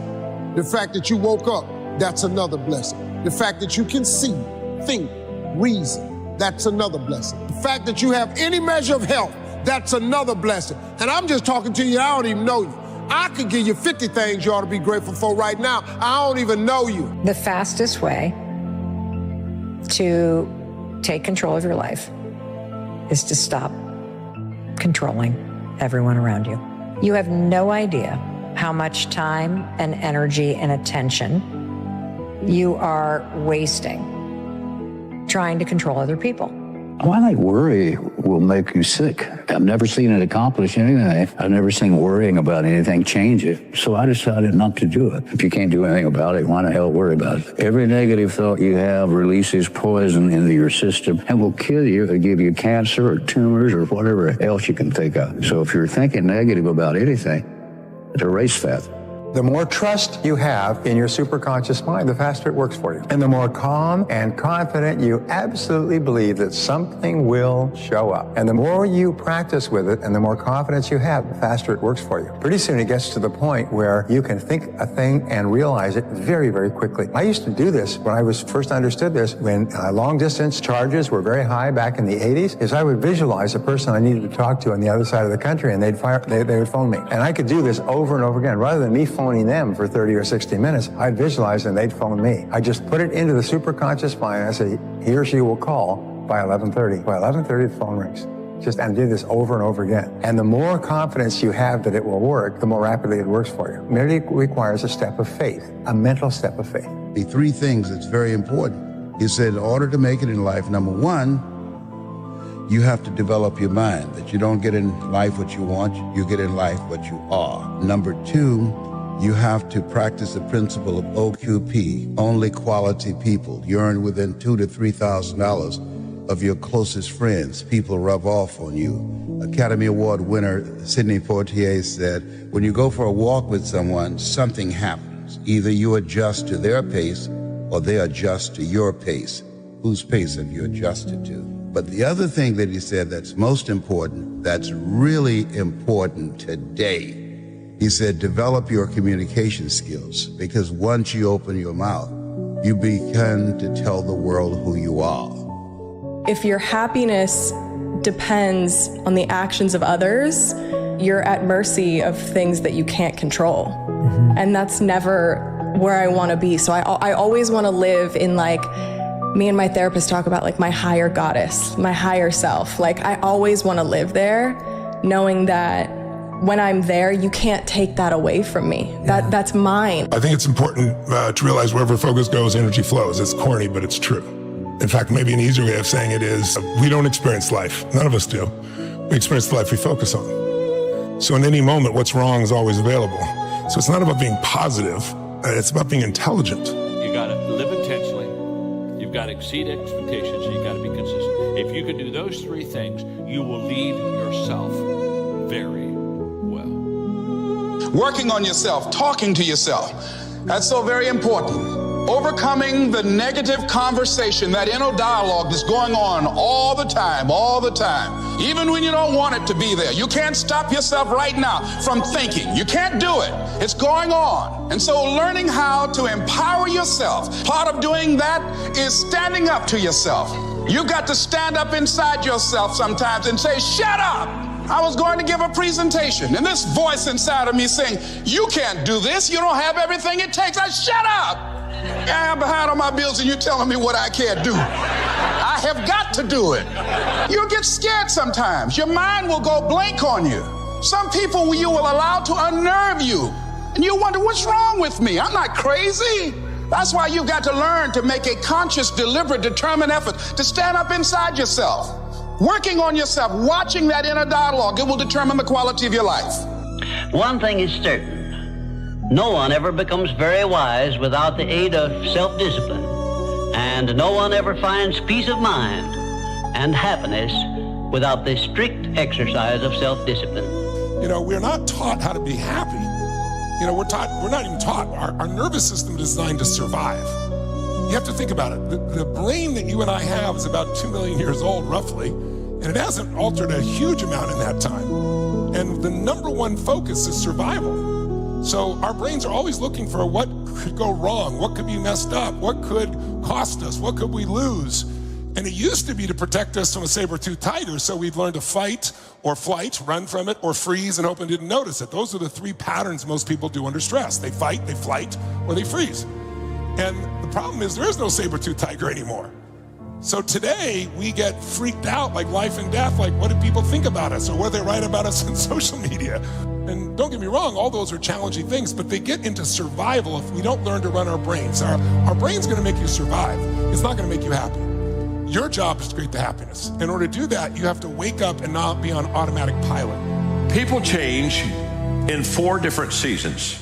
It's when they hurt enough they have to, when they see enough they're inspired to, when they learn enough that they want to, and when they receive enough that they're able to. Those are the 4 times that people change. Short-term thinking says the donut tastes good, eat it. Short-term thinking says one workout doesn't matter, I can skip it. Short-term thinking encourages you to make short-term emotional decisions that hurt you in the long run. Think strategic, think long-term, act strategic. Take action that improves your long-term position and moves you toward your long-term goals. You need to win battles in order to win the war. You need to get out of bed, you need to run, you need to work out, you need to read and study and practice, and you need to do things that you don't necessarily want to do. You need to know your strategic goals, and you need to know why they are important, and then you need to get up, get out of your damn bed, get off your phone, get out of the soft and addictive comfort zone, and you need to go out there into the world and get after it. Beliefs create and beliefs destroy. Please jot it down right in front of you in big letters that stands out for you.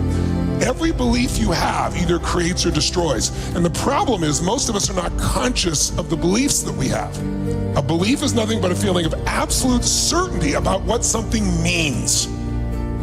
When you're absolutely certain about what something means, you have a belief. You might believe you're really smart. You might feel, I'm not that smart. You might believe you're worthy or not worthy, but all you're really saying is, I feel certain about this. So we have to be so conscious about our beliefs because they literally change our life. Remember I said yesterday, we don't experience life. We experience the life we focus on. The fixed mindset is, this is who I am. This is what I know. This is what I'm capable of. This is what I'm good at. And this is where I'm going to stay. The growth mindset says the following. It says, this is where I am now. This is what I'm good at now. But I recognize that if I go through a particular process, I can grow myself and become a better person. Problems are a sign of life. I remember I met Norman Vincent Peale when he was 92 years old. He wrote the original, he's a minister, he wrote Power of Positive Thinking. And I was 32. He invited me up to Canada. He was doing a seminar and my career was starting to take off. So I got a chance to go meet him.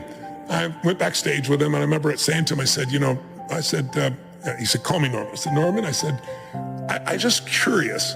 I said, why are you still doing seminars at 92? And he goes, well, there's still a few negative people out there. But okay, I got 60 more years of this going forward, right?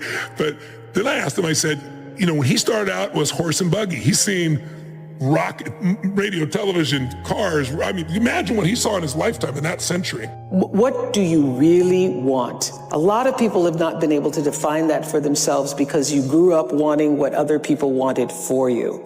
And you get to be 40 or 50 years old and you're still operating on what other people wanted for you and you haven't really defined it for yourself. And I know that because I would talk to thousands of women over a period of time, and multiple times I would ask the question, what do you want? And people would say, I want to be happy. And I would ask, well, what does that look like?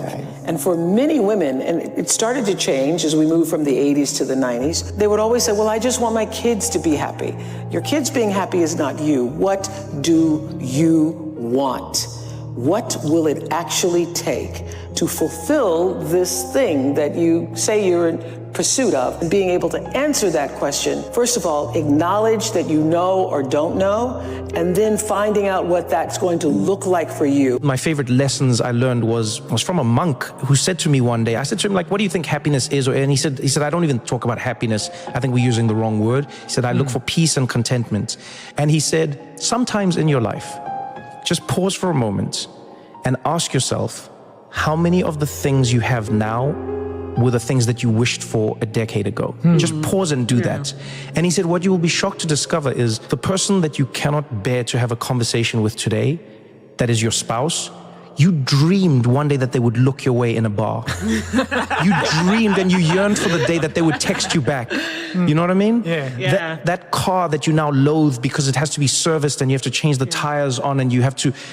there was a time when you looked at it in a catalog and you went, that is my dream car. Yeah. Keep it right in your head. Keep your thoughts good, not bad. Keep your thoughts decent, not indecent. Keep your thoughts full of faith and not doubt, because it is in your thoughts that is determined whether you will be happy or unhappy, whether you'll be healthy or unhealthy.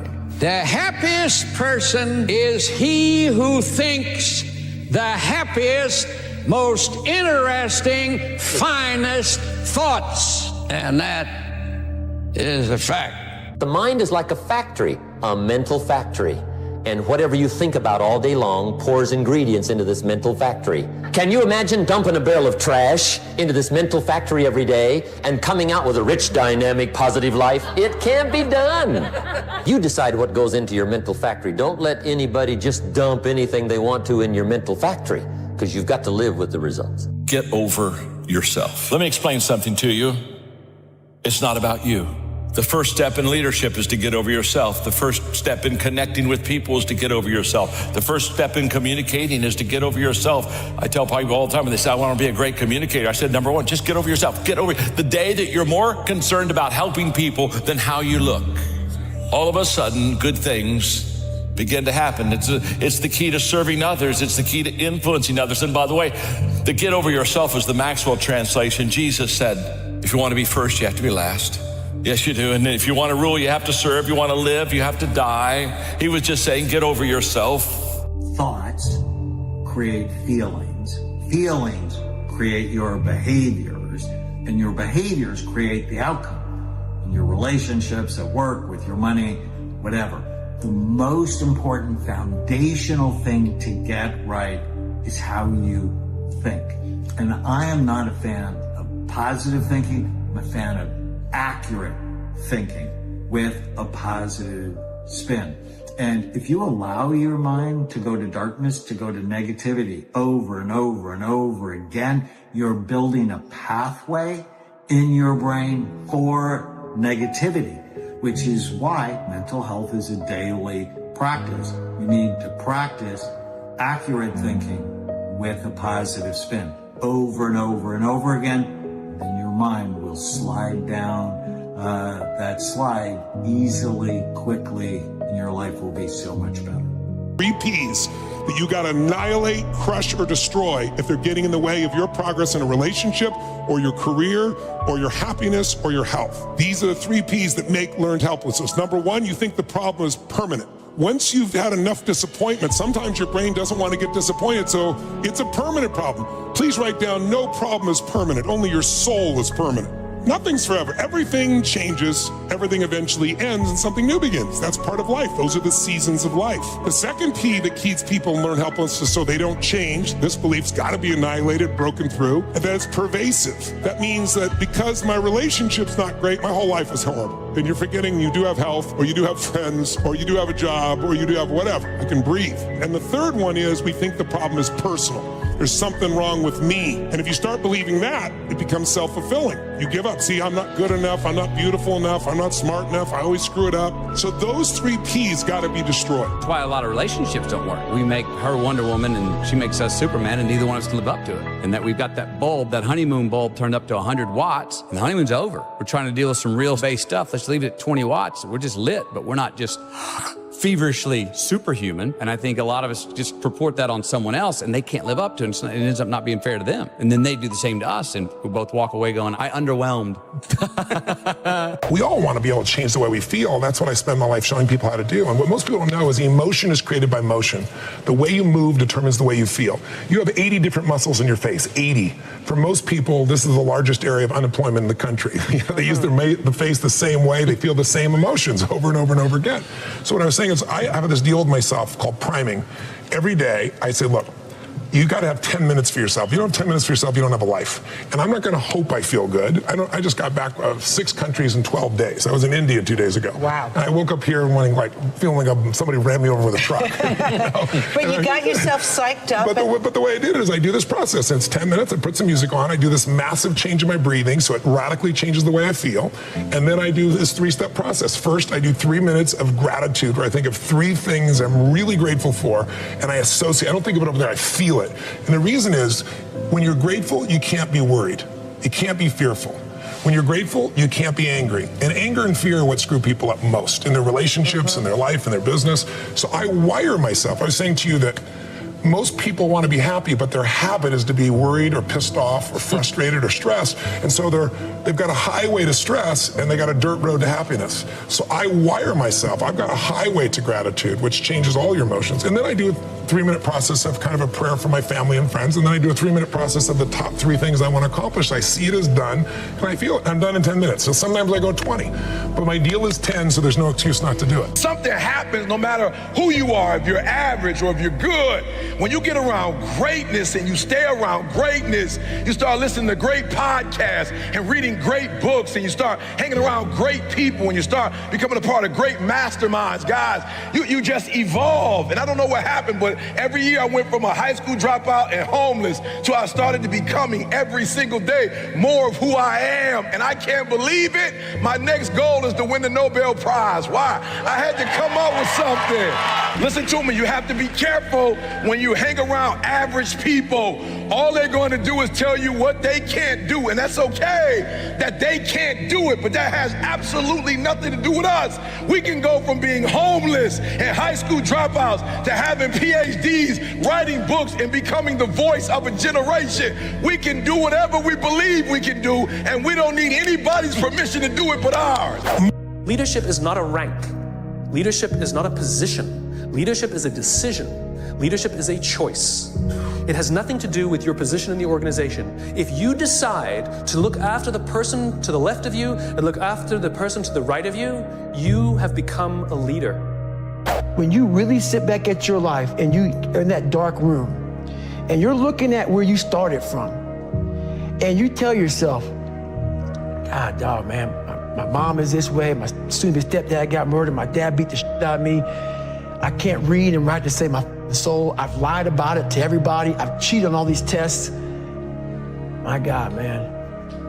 And then you put a goal in your mind. How are you gonna feel, man, when you accomplish this goal coming from that shit? Coming from the hell you came from? A lot of people start from a good starting point. They have a good foundation. What if you can surpass all of these? What if everybody who was way up here started up here, and you started with no legs. You had to grow legs to even start walking, and then crawling, and then running, and then you start passing people with all this given to them. I had to use all this negative shit that was making me weak and horrible as a person. I had to use this as the power that now fueled me. I had to flip it on its head and say, hold up, this might be exactly what I need. The darkness is exactly what I need. It's how you look at your situation. And I was looking at it all f***ed up. Don't rely on social media. Put it down, turn it off, shut up, be quiet, learn, read, relax, get better. First part of your life you learn, second part of your life you earn, third part of your life you return. Can you be my therapist? I already am. I don't know what that dream is that you have. I don't care how far-fetched it might appear to be. I don't care how disappointing it might have been as you've been working toward that dream. But here's what I know, that dream that you're holding in your mind, that it's possible. When it was hard, I used to wish it was easy. I didn't know. And then Mr. Schoaf gave me a part of his very unique philosophy when he said, don't wish it was easier, wish you were better. The training never what? It never ends. It never stops. I've trained everybody. The training never stops. You don't build a muscle and work out one time and then expect 5 years from now you're going to have muscle. The only thing you can count on in an organization is entropy. Meaning all things in the world they break down. The only way you stop entropy is by constantly rebuilding. You rebuild by constant training. That's why you got to prime yourself each day. Just 10 minutes, prime yourself psychologically, mentally, emotionally, so you are ready for prime time, called your life. I didn't give up. That's what I'm saying to everybody. We all go through pain. Some of us go through pain and it becomes our tombstone. Some of us go through pain and it's a scar. And we live a life of reward. So I'm just gonna say, again, 2025, do me a favor, check you. So you're in the ballot box and you're looking at all these options, doctor, lawyer, teacher, whatever you see, president, mayor, governor, do me a favor. Before you check off any of that, check you. And there's two very simple parts to the let them theory. Part one, you're going to use whenever you feel yourself starting to get frustrated or stressed out or annoyed or worried about what somebody else is doing, feeling, or saying. Just say, let them. Let them say what they're going to say. Let them think what they're going to think. I'm going to stop trying to control them and just let them. And the second step is when you say, let me. And when you say, let me, you remind yourself that in life, there's only three things you can control. It's what you think, it's what you do or don't do, and it's how you process the feelings that are rising up. And when you say, let me, this is where you get your power back. Let me remind myself that my power is not in what other people are doing. My power is always in my response. And when you focus on your response, and particularly you focus on showing up in a way that makes you proud of yourself, you're now in control of your life. Why would you not go for it? Why would you not take a chance? At one point in time, you got to take a chance on you. What controls the quality of your life? What controls the quality of your life? Is it money? Can you have a lot of money and still have a horrible life? Yes or no? Yes or no? Is it relationships? Can you have someone who totally loves you and still be miserable? Yes or no? So there's only two things that control the quality of your life. Please jot them down. For the rest of your life, you want to remember. The quality of my life is controlled by two things: meaning and emotion. Meaning and emotion. The meaning you give to things controls the emotion that you feel. People come up with different meanings, and that produces different emotions, and those emotions make you make different decisions. When you're angry, you're going to decide differently than when you're playful or grateful or excited. So the secret to life is controlling meaning and emotion. Here's the deal. You, from now on, if it's something personal, call it a goal. For real, let's get the terminology right. If you want a car, we're gonna name that's a goal. Don't put your car in the same category as Martin Luther King when he said, I have a dream. Don't put that in the same category. That's a different category. If you're trying to build your business portfolio, that's a goal. When you use the word dream, now you are changing other people's lives. When Dr. Martin Luther King said, I have a dream, he already had a PhD. When he said, I have a dream, he was already a minister at Ebenezer Baptist Church. When he said, I have a dream, he already had a car. When he said, I have a dream, he already had a wife.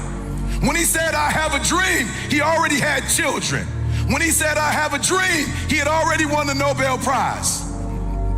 When he said, I have a dream, he had already met with the president. When he said, I have a dream, he was already one of the most influential people on the planet. When he said, I have a dream, he wasn't talking about himself, he was talking about you and I. And so I want you to redefine, when you say money, you say goal. Say, I have a goal. I have a target. When you say, I have a dream, that's beyond. I was riding with a friend the other day, and I know this friend of mine who has been working on a job where she's been miserable for a long time. She was telling me about how she was miserable on the job and how she was so unhappy. So I said, if it's that stressful, and if it's causing you that much pain, I say, why don't you just quit and do something else? And she said something that really put her in the chorus line with a lot of other people. She said, I would, but. And then I started thinking about that. I said, let me take a poll. So I started talking to other people, and I would ask them what they were doing. And I said, but is that your passion? And they would say no. I said, then what's your real passion? And they would tell me what their real passion was. Then I said, well, then why aren't you doing what you really want to do?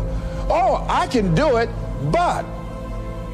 And they would continue on. So this word, but just kept on coming up. And then it also has some friends like woulda and coulda and shoulda. And one day, I'm gonna have my own business. Those people who talk about one day I'm gonna. Some of y'all know some of those one day I'm gonna people. Raise your hand. Some of you get up in the morning and look in the mirror at that person. I just tease, all right? So how is it that many times we block ourselves and we use these words almost like we're in a trance, like we're sleepwalking through life, that we find ways to cancel out our dreams? And I think that but is a dream killer. That a lot of things that we want to do, a lot of places we would like to go, a lot of things we would like to experience, and we just stop at but, and we build a case. In fact, I was reading something the other day that talked about but. It says but is an argument for our limitations, and when we argue for our limitations, we get to keep them. Broke people try to save money. Wealthy people stimulate the economy. I'm just being real. Broke people try to save money. I don't know what you think it's gonna do in your pocket. Pressed down, shaking together, not hiding, not holding close. For real, y'all be quick to do the scripture, but then you don't want to do what it said. It said, pressed down, shaking together, bro. The same measure that you give, it shall be, and you don't want to give nobody a tip. My wife like, how you give him 20%? He ain't do nothing. I said, I ain't tipping because of what he did. I'm tipping because of what I want. I'm not tipping because of the service my man gave me. I'm tipping because of the return I want. Matter of fact, if he was whack, give him 25% so we can get more. God like, oh, you just hooked him up. He didn't deserve a tip, but I saw y'all, you got a good heart, son. You have the power to do more than you can ever begin to imagine. Don't underestimate yourself. You don't know enough about yourself to become a cynic. And so you've got to challenge yourself to access that power that you have within you. You're more than a conqueror. See, you can do anything. You can get up any hour, read any book, take any class, make any change, develop any skill, do any discipline. I mean, you can do it all. When this how and the why, or when the why starts to grow, the how gets simple. People think they want to get rich by doing this big hit. Look at all the actors, all the athletes, all the movie stars that you've seen that made more money than God and now they're bankrupt because they made money and income working, but they never figured out how to make money work for them while they slept. They never made money their slave. So if you look at like 50 Cent, he made $100 million on vitamin water. Someone gave him a tip and he went bankrupt. Or right now, I don't know if it's really gonna happen, but the newspapers are speculating now, Johnny Depp is going through this divorce. He made $750 million, $750 million, and they're saying he may go bankrupt now because he's gonna have to give up half in his cash position, and he spends $30,000 a month on wine, and he took Hunter Thompson, the reporter, and burned his body and paid $3 million to blow his ashes into the atmosphere. So you can mess up no matter what you do, or you can take a small amount of money and just consistently invest it, and you'll get where you want to be financially. You need to be clear what it is you really want. I always tell people, know not only what you want, but why you want it. I know this is simplistic, but most people just don't do the blocking and tackling of their life.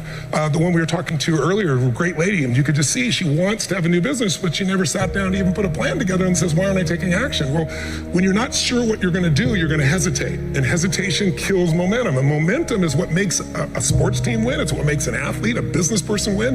When you get momentum, it's like takes enormous energy to get a rocket out of our gravitational pull of the earth. But out of the solar system is easy. Once it has momentum, it takes less fuel, less energy. Starting a relationship, starting a business, changing your body. It takes so much in the beginning, but once you get going, it's actually really easy. We live in a world now that's so kind. We find the kind way around everything. Like, if you don't look good, I have to find a kind way of saying, I don't like your shirt. Right. That's not the approach. If that's the approach you're looking for, that book is not for you. Can't Hurt Me is not for you. The approach you have to take, at least I took, you take whatever approach you want. The conversation had to be a real, honest conversation in the accountability mirror of, guess what? I was fat. Don't find a kind word to say that, you know what? I've gained some weight. No, you're fat. When I couldn't read, not like, hey, you have a learning disability. No, I cannot read. of a 4th grade reading level, I'm struggling. And sometimes I call myself stupid, not in a way to put myself down. So don't take it like, my God, those are so hurtful. Yeah, they're hurtful, dishonest. The conversation has to become an honest conversation of where you're at mentally. Where am I at mentally? I look like I feel like I'm falling behind in school. I'm lazy. My house is a mess. You have to look at what it is and call it what it is. Don't find words to make yourself feel better, because so we hang around people that make us feel better, that tell us what we want to hear, not what we need to hear. And so we stay away from those people.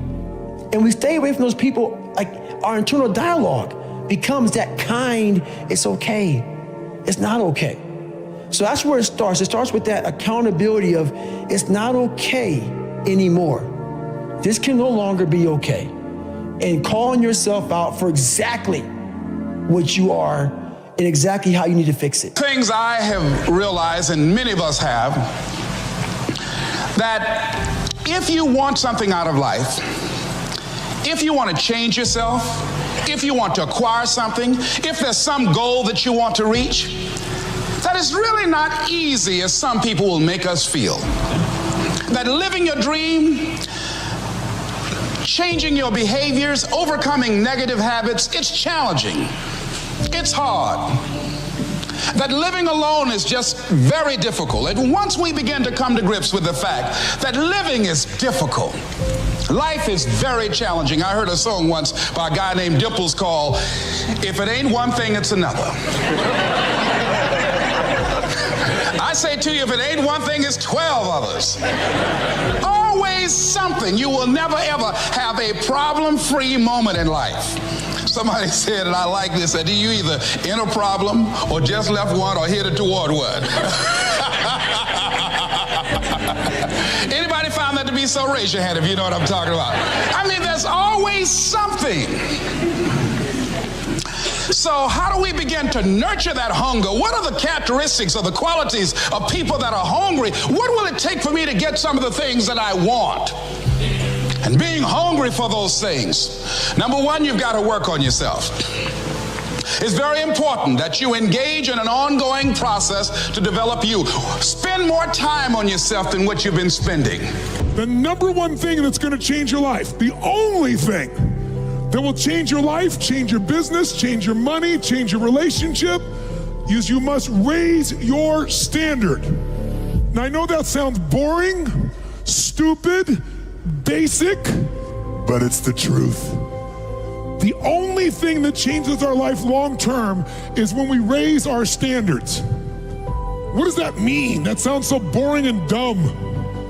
It means that all of us in life have things we want. We don't get what we want. We get what we have to have. Remember I said earlier, we all get what we tolerate in ourselves and other people. But when you're no longer willing to tolerate something, that's when your life changes. The difference in people is their standards, period. The difference in people is their standards, period. And what do I mean by standards? Everyone in the world has a list of things they think they should do. I should lose weight. I should work out. I should spend more time with my kids. I should work harder. I should make more calls. I should. And then you know what? People don't do their shoulds and they get mad at themselves and they what I call should all over. What's it called? What's it called? Outstanding, magnificent, unstoppable, extraordinary, not excellent. It's a different level. It's a level where you are not one of the best, you are the best. And you know what's amazing? You only have to be 2 millimeters more than everybody else and you get everything. You get the joy, the laughter, the fun, the family, the passion, the economics, the freedom, the spirit. It's all there. What Jerry Maguire called the Quan, baby. All of it. and it's just 2 millimeters above, and most excellent people give up because they're exhausted. And there's some people who go, the harder I hit it, the more I hit it, sooner or later it's going down, I'm not stopping. And when you do that enough, it pops open. How many of you ever decided not to do something based upon an assumption? Raise your hands, please. And so that's why it's important for us to be strategic and experiential and being able to tell the story to distract them from their current story, distract, dispute, break down the limited belief system, and inspire them to say yes to a new opportunity in their lives. And so as a result, I didn't do what I'm doing now because I had such a tremendous inferiority complex because of my lack of college education. I stopped myself. There's an African proverb that says there's no enemy within, the enemy outside can do us no harm. And so as you look at yourself, as you look at your goals and look at your dreams, it's very important that you take time every day and write this down to retrain your thinking. You gotta retrain your thinking. Because how we live our lives is a result of the story that we bought into. You know what's so funny? Before the beginning even begins. And what that means is I know that to get to the very end, I can see it right now. So before I went to Buds and I was losing all this weight and shit, I saw myself walking across the stage at 191 pounds, 'cause that's what I had to get to get into the door.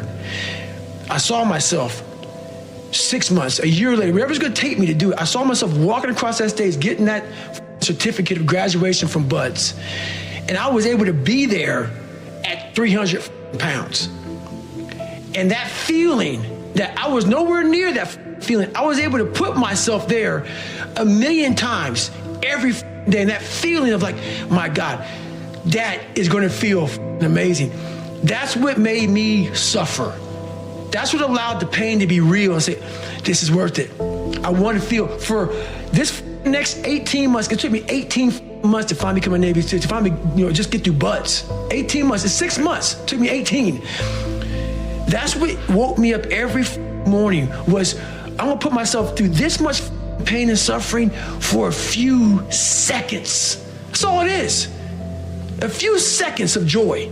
And it's so worth it, man. That's what people don't get. So I'm able to put myself at the finish line, even though I have no finish line, but at the finish line of an event before I even start the and say, how are you gonna feel at the end of this? Visualizing is my biggest tool of life. That's why I've been able to put myself in cold water, put myself in a 100-mile race millions of times before I've done it. And I'm able to go through the race and see how I'm gonna feel at mile 50. Almost to the exact feeling. Right, so when it comes up, it's no surprise. It's no surprise. I've already done this 1,000,000 times. Mm-hmm. If you stay in your comfort zone, that's where you will fail. You will fail in your comfort zone. Success is not a comfortable procedure. It is a very uncomfortable thing to attempt. So you got to get comfortable being uncomfortable if you ever want to be successful. Path of least resistance never makes you happy. It's like, you have to push yourself. Self-esteem, esteem for yourself is earned by you doing something difficult for you. When you do something that's incredibly hard and you push through it, your brain starts to have inner pride, not fake ego. Most people have a belief about what their real potential is no matter what you tell them. And that affects how much action they take. And of course that affects the result. And then ironically, that result reinforces their belief. And then that belief affects it. So I'll give you an example. Let's say a person has unlimited potential, we all agree. But they take little action, little results. Why? Because they have to start with a problem with their belief. They don't believe it's really going to happen for me. Maybe for Frank Kearns because he's got the cool hair and stuff, or maybe it's for you because you're so driven, but it's not me. Maybe Tony Robbins because he's a freak, got these big teeth. Whatever their thought process is, right? They got this thing, right? But what happens is, if you believe that there's very little potential, how much action are you going to take? Nothing, little. And when you take little potential with a little action, what kind of results do you get? Lousy little results. And when you get little results, what does that do to your belief? You go, see, I told you this was a waste of time, told you this wouldn't work. And then what happens? You tap even less potential. You take even less action. You get even worse results, and your belief gets even weaker. And this sucker feeds on itself until you are in a downward spiral. It's poisonous. It's poisonous and it's self-fulfilling. Now, what if something could happen that could come along and fill you with a sense of absolute certainty? Not like I believe, but where you know. In you guys' case, mine as well, we knew because we had to.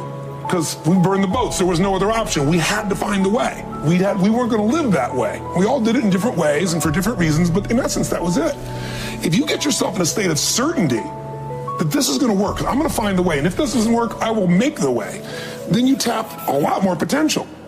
And when you're certain in your potential, you take massive action. When you take massive action, you really believe in something, you get great results. When you get great results, your brain goes, see, I told you I was a stud. I told you this thing would work out. Now you're even stronger. You tap more potential, take greater action, greater results. That's how you went from $300 in a week to $2,500 in 5 days to $100,000 in a month to $1 million in a day. Same thing with you. And we get momentum. That's why the rich get richer and the poor get poorer. Now, some people go out and they go, well, I'm going to take a bunch of action, all right? I'm going to open this product, I'm going to try it. And they'll say to you, I even did it. But it's like a salesman who goes and knocks on the door, and he knocks on 100 doors and says, you don't want one of these, do you? Yeah, exactly right. And even if he doesn't say it verbally, his face says it because he doesn't believe it's going to work. So his voice, his body, the execution is so weak. Maybe if he talks to 100 people, somebody's going to buy out of pity. They don't want his kids to starve, right? But he's not going to get the result. So the core difference in people is how do you produce certainty when the world isn't giving it to you? You go out and you try, in your case, you're 100,000 in debt, nothing's working. How do you keep yourself going? The way you did it, the way I did it, the way you're doing it, we may not have done it consciously, is we didn't change our potential, that was there. And it wasn't even taking more action. Taking more action with a belief it's not gonna work, it's not gonna change anything.